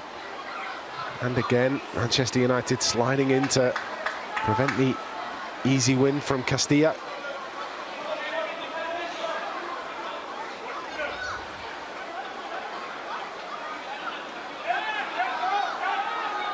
Back it comes to Rivas.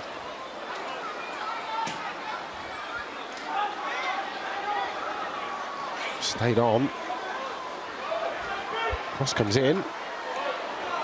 It's a good touch from Dani Armour to get the ball out of the other side of the field. I wasn't sure whether Barroso may have been offside. There you go. Change coming for Castilla. Manu Serrano booked. Is off the field to be replaced by Oscar Mesa. Yeah, it's no surprise that they're taking off one of the players that's sitting on a yellow card. Maybe a little bit surprising that it's Serrano, given the amount of ball that he's had in this, not just this half, but the whole game. Slaps the corner flag in frustration as he walks through and past the north east quadrant of Old Trafford.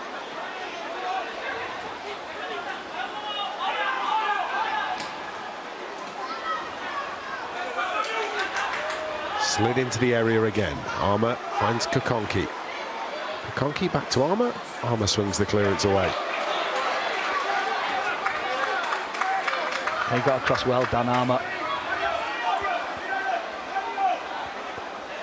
Game is in danger of becoming very fractured with the changes and the shifts in position. I wonder whether there's going to be a space that opens up in the closing stages. Can somebody nick this before we get to 90 minutes? McAllister's challenge doesn't quite fall for Lasale. That's going to be intercepted by Armour, and now Ajayi, who gets past the first one and then makes a really good challenge for the second one. Going to be a Castilla throw. Well, with the pace that United have on the field, with Lasale, with Ajayi, with Chido Obi, with Lacey, you think that one of them might be able to wriggle free. These Real Madrid players are going to be tired as well. Both teams have put a lot into this game, but they're just a little bit fresher.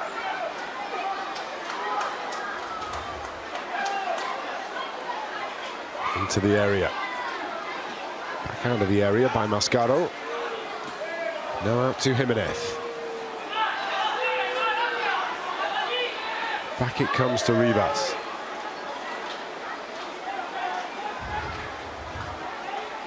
Fati.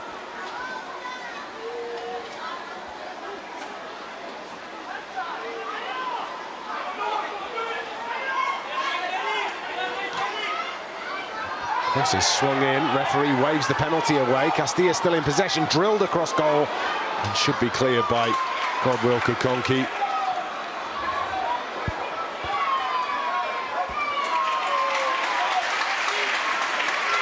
They're appealing for the penalty, aren't they?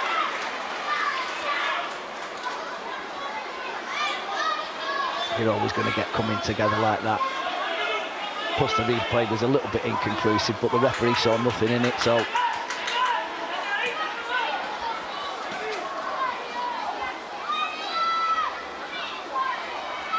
Would have been a very harsh way to have ended the game.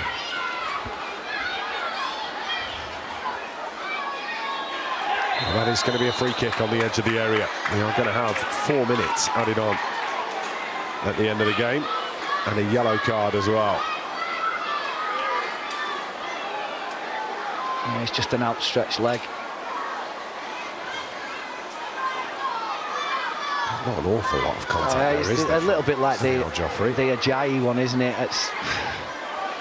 They've made the most of it, that is for sure.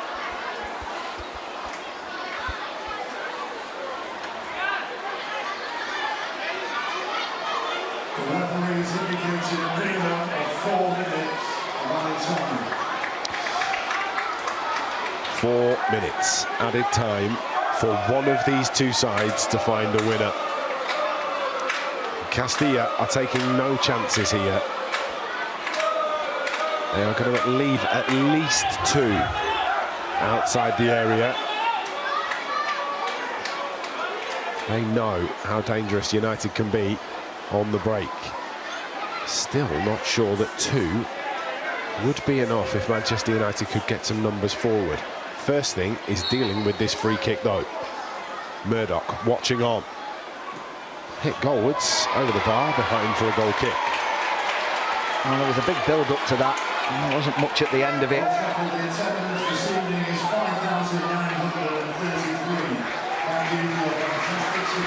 Best part of 6,000 people in at Old Trafford this evening. Absolutely brilliant for these under-21s. Superb.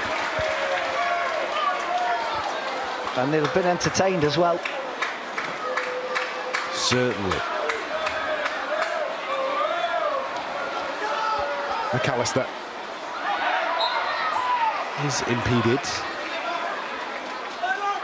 An opportunity for United to get the ball downfield.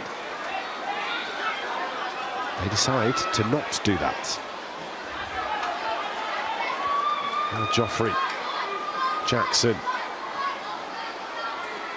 Fletcher is caught, and ball goes out for a Manchester United throw-in.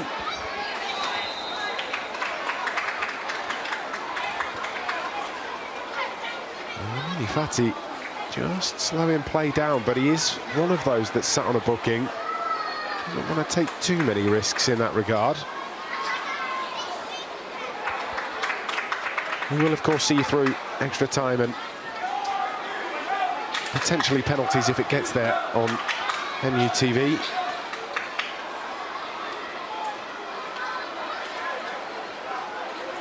Well, Joffrey into the feet of Jackson.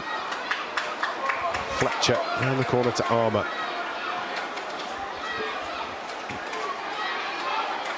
Well, Joffrey. Obi has stayed onside. There's a little bit of afters between Fati and Obi. It's going to be a corner at Shawley, and maybe Fati just a little bit upset that he thinks that Obi's gone down too easily, and now he's a little bit upset that he's been given as a corner. Yeah. He was quite tentative, the assistant, over that far side. I'm not quite sure. Maybe he was just hoping that United might get one last chance from this corner, because that's all it will be now, I would have thought, before extra time hits. Well, last-minute winner at the Stretford end would be perfect, wouldn't it? Shea Lacey's going to put the corner into the box. Nope, taken short to McAllister. McAllister back to Lacey. Lacey, McAllister, Kukonki. Kukonki's going to send it back out to Shea Lacey. One last chance to get this into the area now. Lacey checks back, goes on the left foot, stands it up. Too close to the goalkeeper. Well, that will be it. We're going to extra time. 15 seconds of the 4 added on left to play. 2-1 at half-time.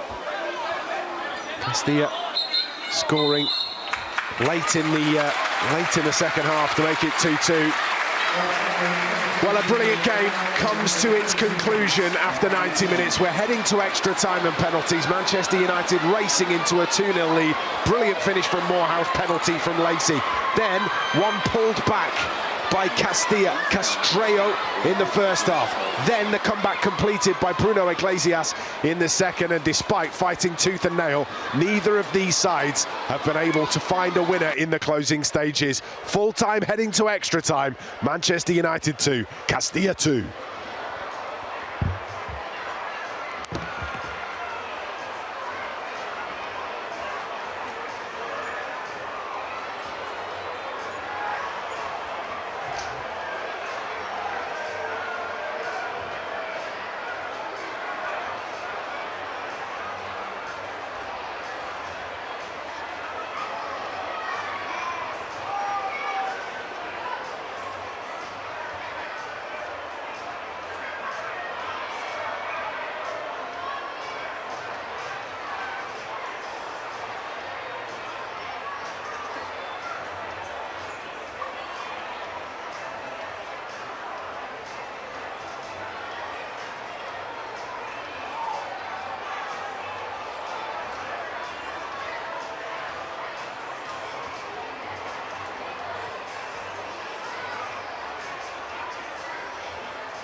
So, extra time beckons.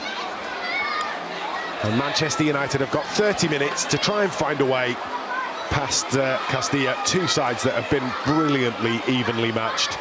It has not always been super high quality from these two, but I tell you what, it's been competitive all the way through. 30 more minutes is not a hardship for either of us to have to watch, Ben Thornley. No, but it is for them. Because both sides have put so much into those 90 minutes that an extra half hour will be really grueling. We've seen some excellent play from both sides at times. We've seen a tremendous goal from Jack Morehouse to kick things off. But this is going to be tough. It's going to be tough physically. It's going to be tough mentally. And there are players out there that know they can't really afford to make another mistake. The ones that are sitting on yellow cards. Can have a couple of changes for Manchester United as well. So James Overy and Jacob Watson coming onto the field. Kokonki, who has run his legs off, will make way. So Watson, a like-for-like change, will come directly in at left back. And James Overy also onto the field.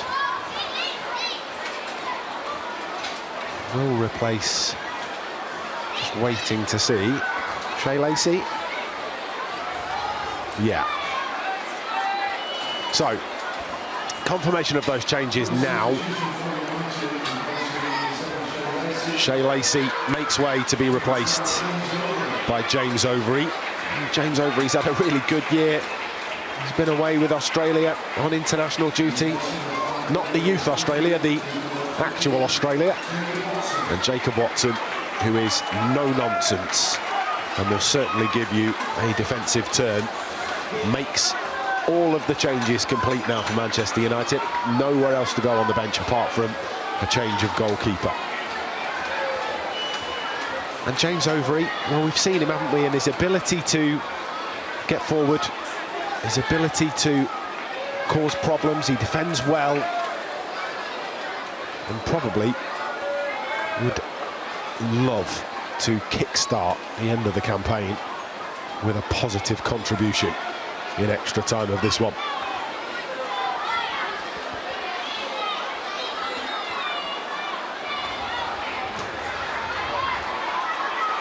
Long ball forward.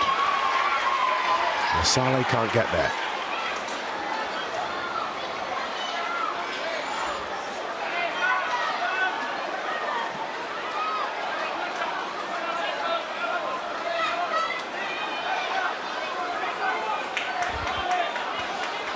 Me and Bennett holding 4 and 3 fingers up at each other, trying to figure out whether Manchester United have switched to a back three. I think they have, haven't they? I think they have, yeah. I think Louis Jackson has pushed in. Louis Jackson has pushed in alongside Sonny El Joffrey and Dan Armour. Trying to find the overload, and Overy is on the charge here down the right-hand side. Looks to hurdle the challenge. A big sliding attempt comes in from Oscar Mesa. So yeah, I don't think that at all. It was Ben that spotted it. I'm not trying to claim the credit here. It is Armour, Al Joffrey and Louis Jackson, the back three, with Overy, the right wing back, and Watson, the left wing back. This is unusual from Manchester United's under-21s. We do not see this very often. In fact, I'm not sure we've seen it at all this season. No, it's more, as you look at it, it's more like a sort of a 5-2-3, isn't it? Or, well, yeah. I mean, what it has enabled them to do, withdrawing Shea Lacey, is to move Ajayi out onto one of the flanks. See, even getting one-on-one, getting to use his pace. Same with Lasale down this side. He's having to get back here and do some defensive work, Samuel Lasale.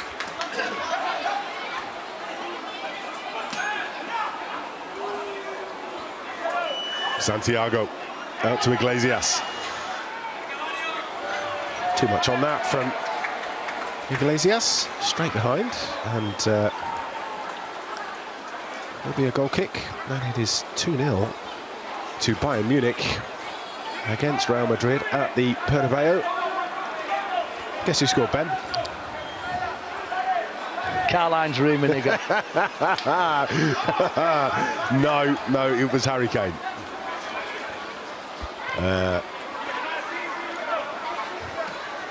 We'll let them into the little conversation that we had before the game about what we thought about this game this evening. Well, what you said about it, because you're right so far. I said it would be Bayern by at least 2.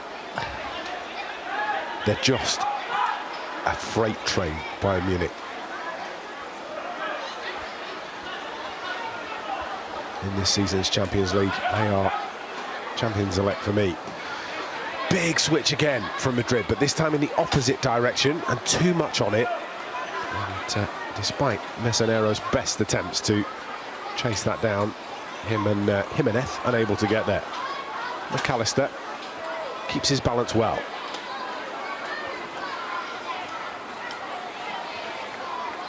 And he's over the top of Overy. Ends up with Castilla. Mascaro out to the left-hand side. It's a great cross into the penalty area. Falls to Iglesias. The offside flag has gone up, and despite the ball ending up in the back of the net, it will be ruled out for an infringement. Yeah, it went up quickly, but that has to be another warning sign, because he's in exactly the same position as when he scored the second goal with Iglesias. He just comes ghosting in towards the edge of the box, and he gets a much cleaner strike on it. I think they've got that right, actually. Yeah, they have, yeah. It's Jaime Barroso that is offside. No, they've definitely got it right, but just to be aware of that, to make sure that you track your runners Oh, there's communication there to make sure he doesn't get a free shot on the edge of the box, or anybody a free shot on the edge of the box.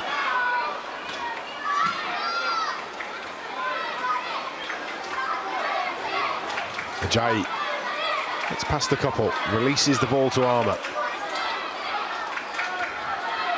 Watson back in field. Armour again. Over the top looking for Obi.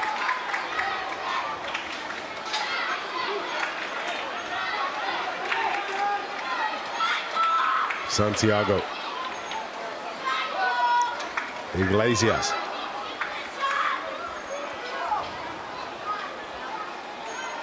Jimenez.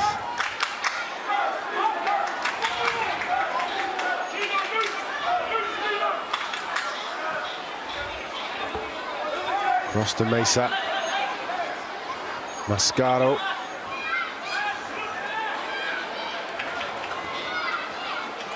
Fofana. Rivas.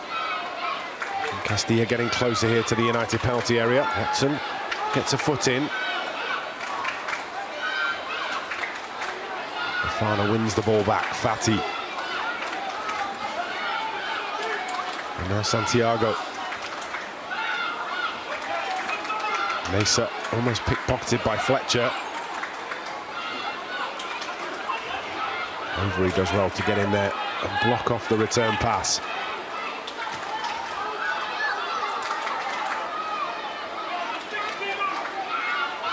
It is attack against defence at the moment. Manchester United's defence against the attack of Real Madrid's under-21s.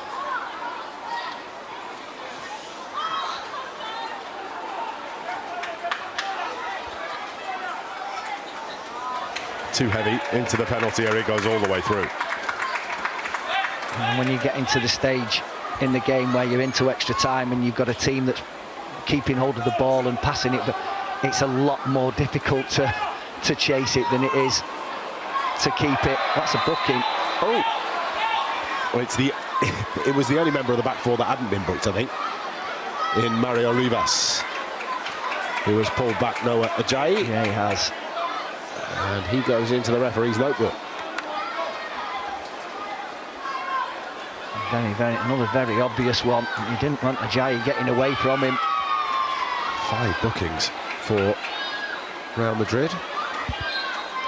Further 3 for United, for Manchester United. So we've had 8 yellow cards.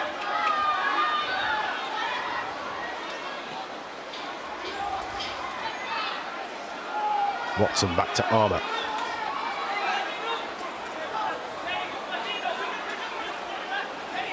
Jackson. Lasale escapes. And again, Samuel Lasale. Still going, Samuel Lasale, and then wins the free kick in the centre of the pitch. Brilliant. Really good.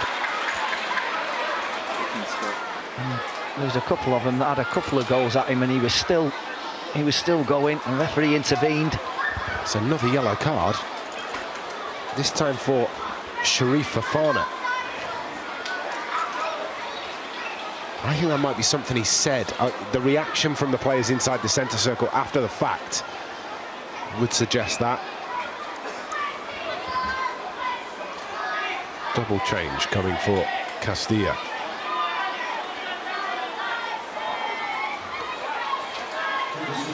So, Rivas, after his yellow card, is going to leave the field to be replaced by Garrido.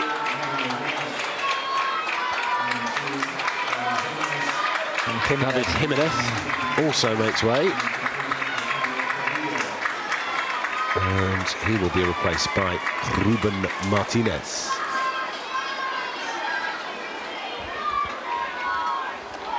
So both teams now use their quota. Who's got enough in the reserves? Yeah. Is where we're at. Who can keep their concentration? Who can avoid making an error? That will be the difference between these two sides. Another play for a Manchester United throw-in, confirmation of those substitutions on your screen. And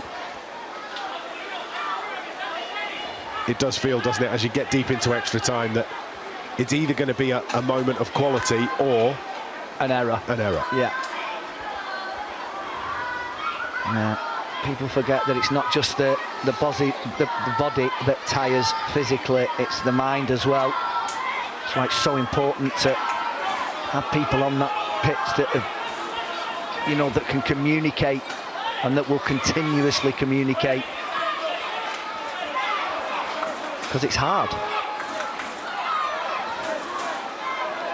Mesa, Iglesias, edge of the penalty area. Iglesias finding some space, but closed down quickly.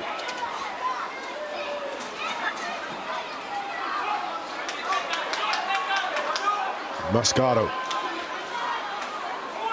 Santiago.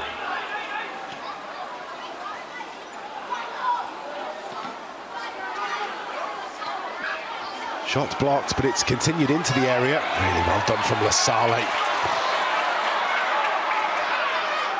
One back, bent goalwards by Iglesias, was leaning back as he hit it. Great work from Lasale. Obviously he slightly overran it in the end, but you can't fault him getting back in there.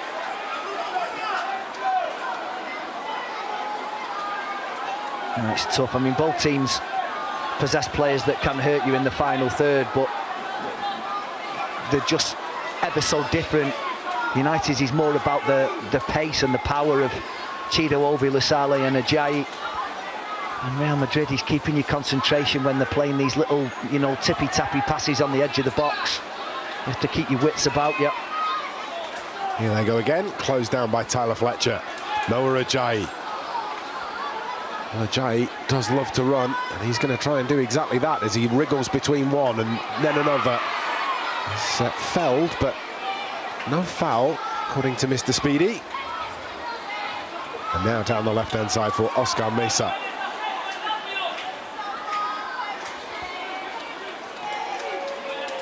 Bruno Iglesias to Sheriff Fofana.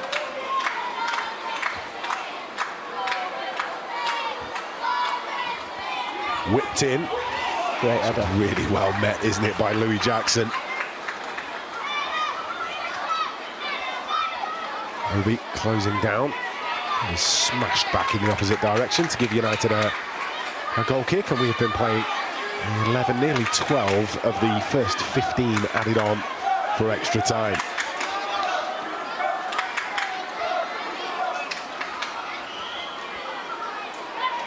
Obi just using his body brilliantly. Got hold of the ball too.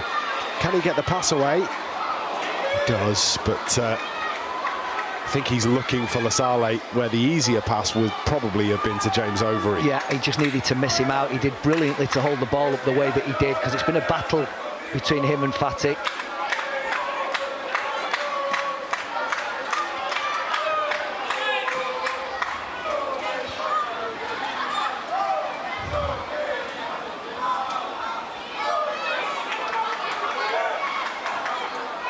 Cross it comes to Mascaro.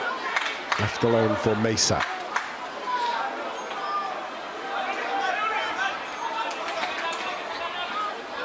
Santiago. Obi gets there. I'll hold this up again now, Chido Obi. Finds a pass out to the right-hand side. Finds Lasale, but Lasale is dispossessed by Fati.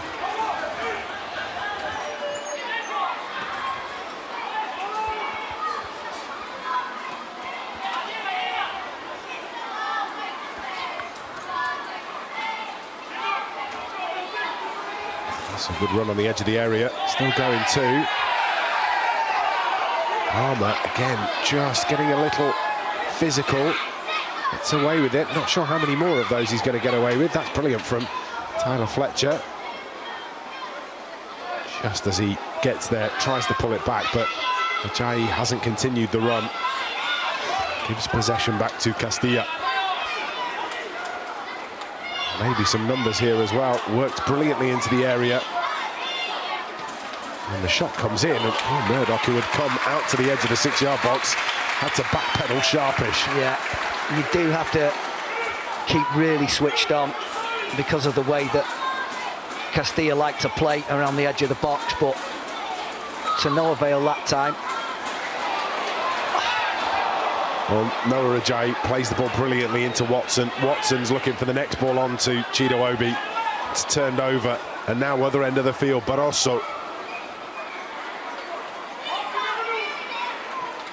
works it back to Iglesias. Bruno Iglesias has been the puppet master, really, for Castilla. Still looking for the cutting edge. Crosses a deep one towards the back post. James Overy does just enough. The referee's given a corner there. I didn't think James Overy had touched it. The assistant, I knew that he touched it, but I thought the ball had actually gone out before that happened, because the assistant on the far side definitely gave a goal kick. 1 minute of time added on at the end of the first period of extra time. This is going to be a tense, nervy, edgy finish to the game. The last action of the first period of extra time will be a Castilla corner. In at the near post. Smashed away by Dan Armour. No nonsense. As David May often points out to me, can't score from Rose Ed. Which is exactly where that ball ended up.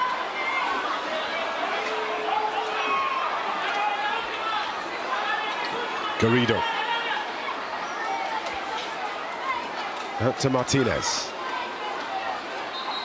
Referee brings the first period of extra time to a close. A cagey affair in the closing stages of this game. First period of extra time passes by without a real opportunity one way or the other. Samuel Lasales marauding runs coming to no fruition, and the same for Noah Ajayi down the left-hand side for Manchester United. There is more to come, I am sure, in the second period of extra time, but half-time in extra time it remains. Manchester United 2, Real Madrid Castilla 2. Well, Ben, 15 minutes now to define your tournament, and it's going to come down to a little bit of who wants it more, but more than likely who can not make an error.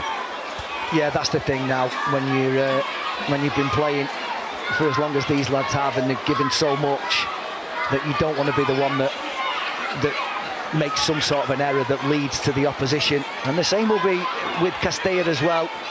You know, they will feel as though, with the possession that they've had, they probably feel as though they should be going on to win it. But I get the feeling that with Chido Obi, with Ajayi, with Lasale, I think we've got something where we can get in behind, where we can use our strength and our pace to be able to muster something. It's been a really entertaining game. Two teams full of very, very good players, exciting players that this 6,000 strong crowd will have really enjoyed watching. It's a shame there has to be a loser. Let's hope that it isn't United tonight. And to be fair, hardly any of this crowd have moved. They all want to see this through to the end, and I don't blame them, because it has been engaging in the extreme. As I said, at the end of full time, not necessarily been brimmed full with quality every minute for 90 minutes, but certainly not one that you want to take your eyes off. And the closer it creeps to the end of extra time, the more that the two people at opposite ends of the pitch know that people are going to be looking to them. Adam Lawrence delivering instructions to that team. I wonder what he's saying. What can you say at this stage of the game to really try and impact it? Not going to be one nugget of information that he's going to open the game wide up. Is it more a case of making sure that they stay concentrated? Yeah, that is without question what he will be saying. He will also be saying that you know, that there's an opportunity here for us to go and win it, but more so, make sure that you stay switched on. He will understand that Real Madrid have had a lot of possession, but they've not really, again, we said it in the first half, they've not really created anything. But while they're passing the ball quite intricately around the edge of the area, you've just got to be so switched on. Your body shape has got to be, you know, turned to where your opposition are, but where you can still keep an eye on the ball as well. That's what he'll be saying. The concentration, the communication is key, and the fact that I think that we will still get a chance or two to try and win this. I would agree. In the Champions League, over an hour gone in the two games being played this evening. Real Madrid 0, Bayern Munich 2 is our latest scoreline. 64 minutes gone in that game. Sporting 0, Arsenal 0 is also our latest score. And in the Championship's race for the Premier League, Wrexham 1, Southampton 3. That is huge. Southampton riding the crest of a wave after that win against Arsenal at the weekend.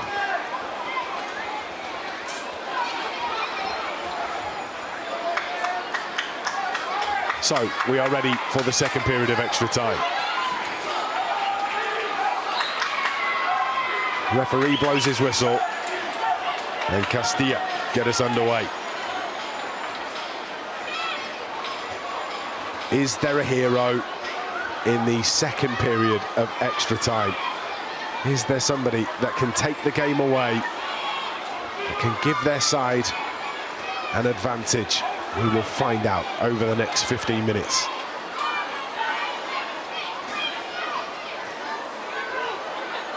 Castilla. Forward with Iglesias, back to Fofana. Back to the left-hand side of Mesa. Santiago, shadowed by numerous Manchester United players. Scooped into the box, claimed by Will Murdoch. Stayed switched on.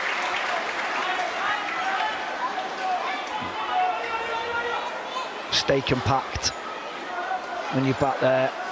Let them have the ball in the wide areas, because they've been reluctant to cross the ball. They're just looking for these little openings. It's good footwork from Noah Ajayi. They go on the outside here against Fofana, and he's beaten him too. Maybe an opening coming here for Manchester United. Noah Ajayi still going, edge of the penalty area. Can he get the pass away? Does find Chido Obi, checks onto his right foot, gets the effort in, and it's straight at Guye Soniko. Well, there's a little bit of evidence of what United do possess with the pace of Noah Ajayi. We've not really had as much chance to see him get on the ball as we have Lusale, but that's what he can do for you.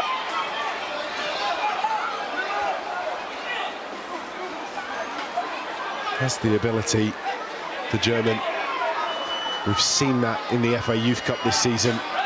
That's a level up from the under-18s competition. Obi closing down at full sprint as well. Goalkeeper has given it away in the penalty area. Lusale gets the ball and pulls it back straight at the goalkeeper. Well, it comes, doesn't it, from the effort running of Chido Obi.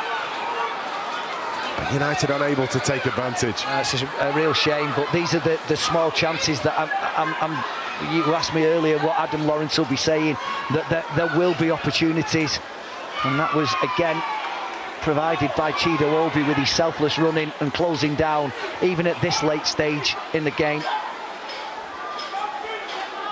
Santiago at the other end of the field. And let's not forget, Liam, that their goalkeeper hasn't had the best of evenings. Just gave the penalty away. Chance maybe coming here, and loose in the penalty area, drilled home. Jaime Barroso picks it up inside the penalty area, gets it out from underneath his feet, and gives Castilla a one-goal advantage. And Manchester United now have a rather big hill to climb.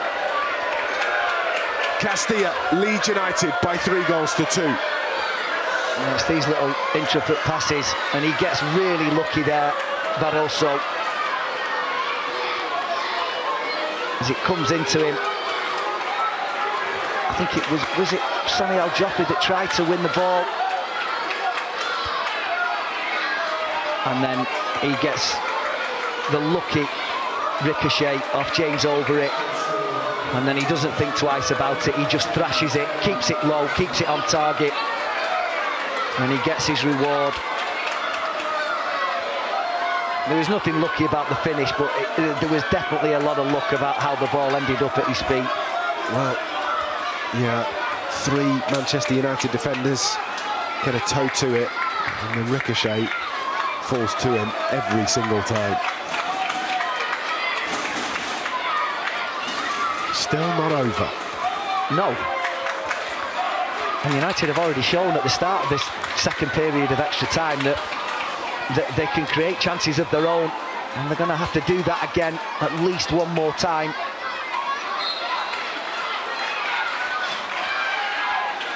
McAllister to Overy. Now the question becomes, what do Castilla do? They carry on playing the way that they were, or do they try and sit back and protect the goal advantage that they've just managed to create?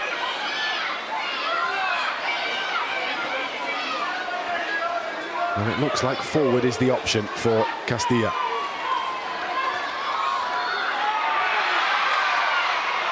It's a good tackle from Watson, one back by McAllister.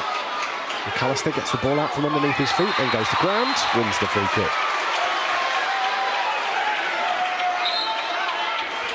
It's clever from Finlay McAllister. It is.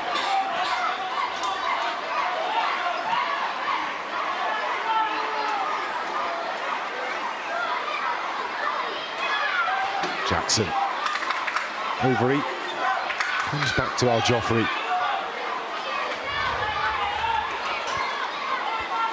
Goal for United would take it to penalties. If they got one, well, the crowd would be right behind them, and momentum would be with them. You wouldn't put it past them getting 2. But if it's going to happen, it's got to happen now. 10 minutes of extra time left to play.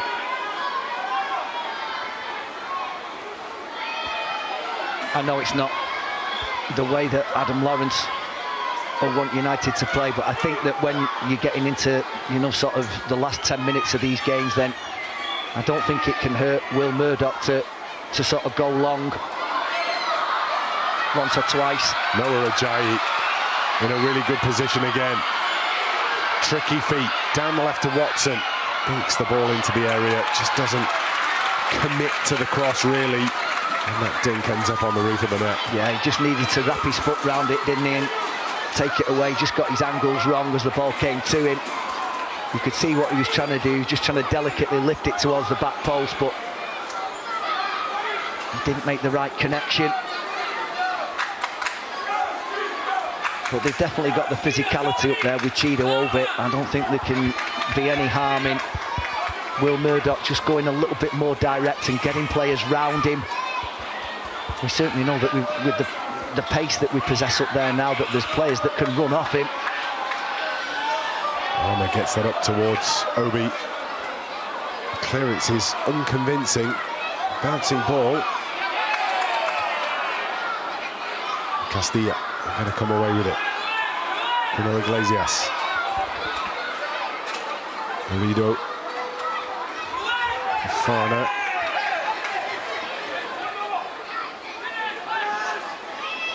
Around the corner it goes. And now an attack maybe for Martinez. Martinez is fouled by Watson. Be another booking. Yellow card for the Manchester United fullback.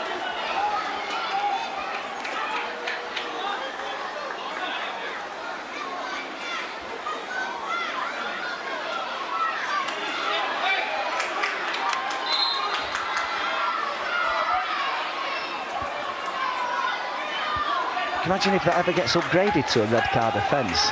We'd be playing for the side, wouldn't we? What colour the shirt? Yeah. Yeah.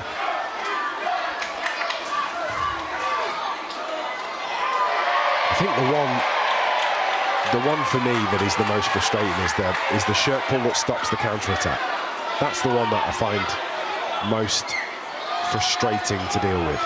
There's always going to be pushing and pulling around set pieces, and you're always going to try and hold your man off. I understand that. The one that frustrates fans, I think, really is that You know, United on the charge, seen it a couple of times in this game, pulled backwards. Meanwhile, all into the area is directly into the hands of Will Murdoch. Tyler Fletcher goes early. Yeah. Looking for Lasale. Beaten to it by Lamini Fati.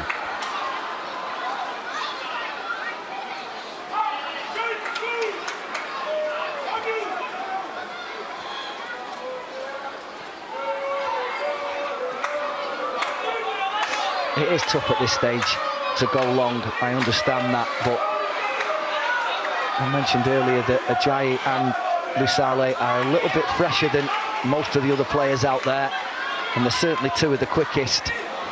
It's a short back pass by Finlay McAllister, and it maybe opens things up for Castilla. Speculative.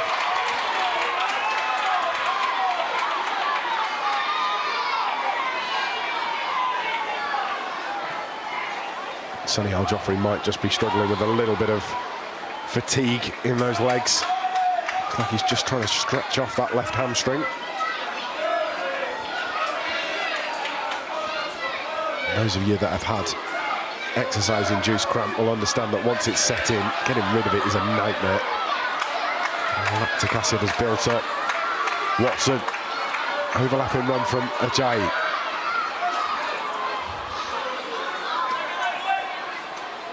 McAllister. And Joffrey to Obi.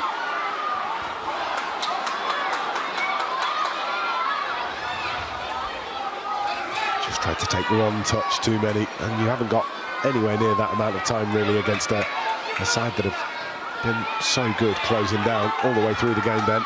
Yeah, and the other thing is as well is that the ball is going to let the ball do the work. You don't need to have a touch. We need him to lay it off and then get himself into a position where he can have a shot on goal. We've seen him do so much running, selfless running this evening, and in obviously games gone by as well, but certainly been noticeable this evening with the 2 goals that were down to him, and nearly got one at the start of this second period. But can he get himself into a position where he can make it 3-3?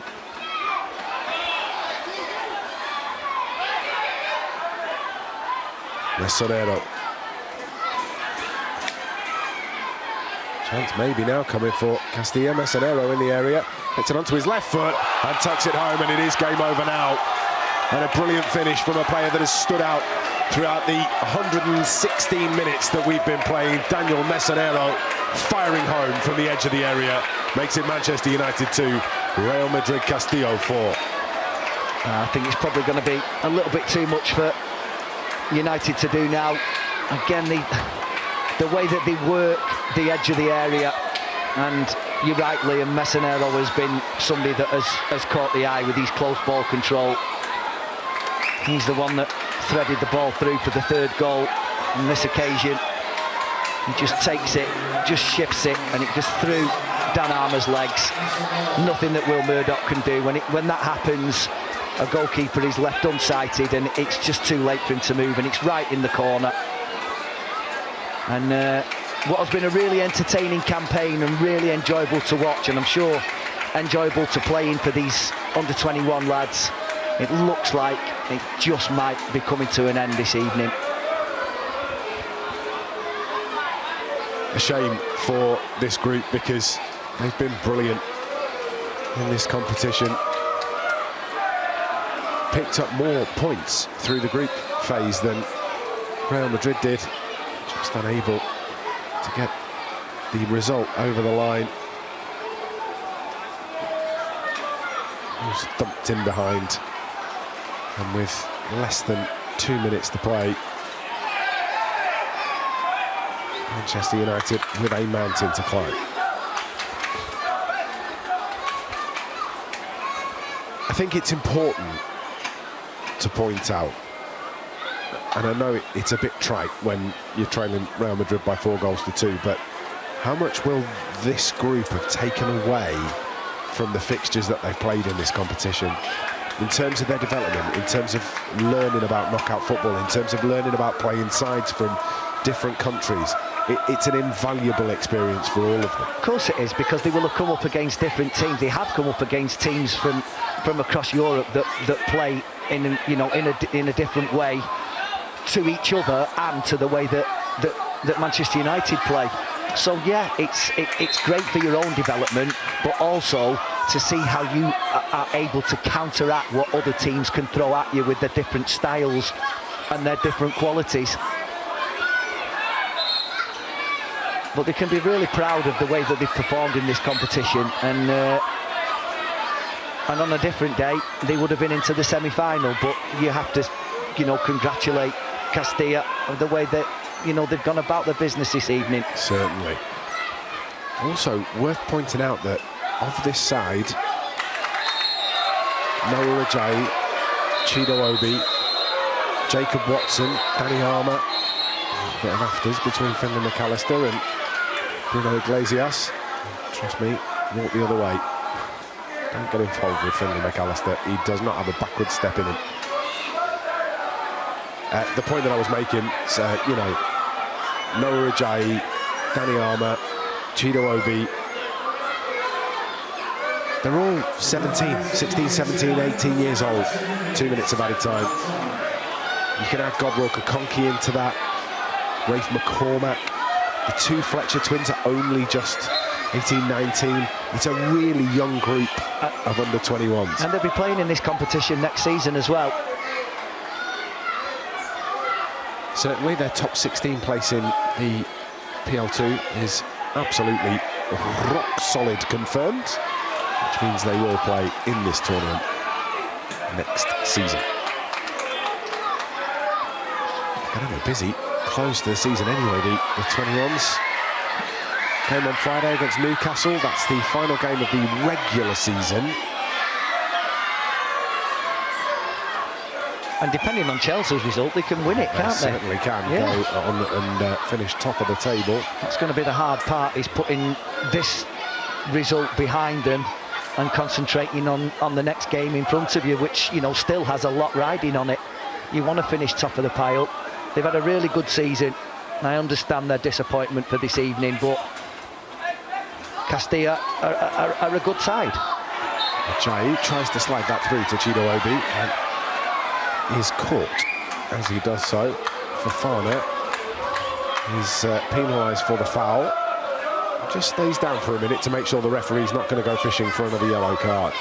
Real Madrid have got one back against Barcelona. Against Bayern Munich. Would be El Clasico rather than the Champions League. So 2-1 there at the Bernabeu. Of course, PL2 splits out now. Top 16 teams play off in a series of single knockout games. Round of 16, quarter-final, semi-final, final. Manchester United will, of course, be involved in that. Fletcher's delivery bent into the box. Referee brings the game to a close, and Manchester United, despite their very best efforts, have valiantly battled their way through normal time, through extra time, and have come up so close, but just a little short against a Real Madrid side that made their quality stand in the second period of extra time, the final 15 minutes of 120. The difference between these two sides. Full time at Old Trafford. After extra time, Manchester United 2, Real Madrid Castilla 4. A game that United would desperately have wanted to win, but just come up ever so short in the end, and it's such a close encounter, Ben, for both of these sides. It was brilliantly well fought, it was close, it was engaging. Unfortunately, they just didn't quite have enough to get over the line. No, and it's a real shame, because they will have enjoyed playing in this competition, and they did come up against a team tonight that play in a particular way, and we saw the two winning goals how they wanted to play, how you could see that they are coached into playing with the little intricate passing around the edge of the box, and that's how they got their 2 goals that eventually won them the tie. Yeah, and then again, Manchester United having to change the shape, having to change the way that they've gone about things to try and get the result, and unfortunately it just didn't go their way. Here's how the game went. Well, the opening goal from Morehouse is a thing of real beauty. He picks it up here, takes a touch, and the finish, Ben, is exemplary. Yeah, it's brilliant. Really good interception from Rafe McCormack, and as you pointed out, I just thought it was the touch, but it was the run from Chido Obi, and Fatty went with him, and that just left that gap there for Jack Morehouse to exploit, and he absolutely thundered that home into the top right-hand corner. It's a great goal, brilliant goal. Really well worked. And then, after we see this one more time, rattled into the top corner. Well, it was Chido Obi involved again, and this time pouncing on the mistake from the goalkeeper, getting himself in the way, brought to ground, and easy decision to give the opportunity from 12 yards. Well, he will certainly be one of the more relieved players in the Castilla lineup, because he didn't have a great night at all, and that sort of epitomised it with a poor touch, and Chido Obi nipped in. Definite penalty, but a super calm finish from Shea Lacey. Quality from Shea Lacey. Into the side netting.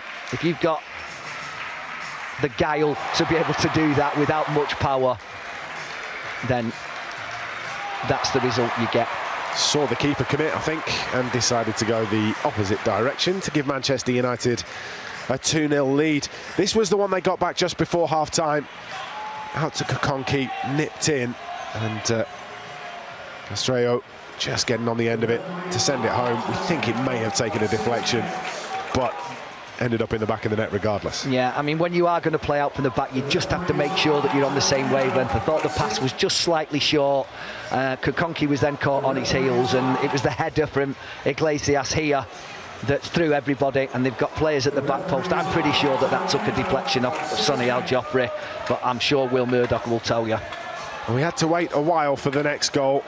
Really hard fought second half, but it was Castilla that managed to get themselves level. Brilliant pull back to the edge of the area, and again it's taken a double deflection to carry it past Will Murdoch. Yeah, most of the trouble from Real Madrid was coming down the left-hand side, and this time it came down the right, and as it was pulled back to Iglesias, who obviously was pulling the strings for them in the second half especially, and it gets 2 deflections, I think, one off Dan Armour, and then the other one off Al-Joffrey, and that was 2-2. And Castilla, I know I've just said Real Madrid are back in it. Real Madrid's under 21s at 2-2, and then it was the second half of extra time before we saw any more goalmouth action, and it's a lovely wriggle away there from Barroso. He gets really fortunate with a couple of deflections, but the finish is well, certain. Well, they're always looking to work these situations, and it was James Overy that came in, and it just flicks back off his heel right into the path of Barroso, and all he had to do was concentrate on hitting the target, and he did that low and hard, and Will Murdoch unfortunately beaten. It's well struck, isn't it? And then as Manchester United are trying to get themselves back level again, this one worked to the edge of the penalty area. An opportunity came for the player that had stood out for the majority of the game, Mesonero, and he finishes between the legs of Dani Armour. Yeah, he didn't need much room, and the fact that it went through Dan Armour's legs meant that once he shifts it, then Will Murdoch automatically shifts to his right, and once he pulls it back through Dan Armour's legs, there's no way that he can get back, and it's right nestling in the corner going away from him. And yeah, you know, congratulations to Castilla. Yeah, they've been very good, and Manchester United were equal to them for the vast majority of that game. It was just the final 10 minutes where A couple of goals really put the game to bed, and a shame for Manchester United. But so much can be taken from a tournament that has been hugely beneficial to everybody that's been involved, both the foreign teams that were invited over and the PL2 teams that have taken part in this competition, and roll on next season and let's do it all again. Unfortunately, it wasn't the night for Manchester United to qualify for the next round of the Premier League International Cup. Instead, they've been beaten by Castilla by 4 goals to 2.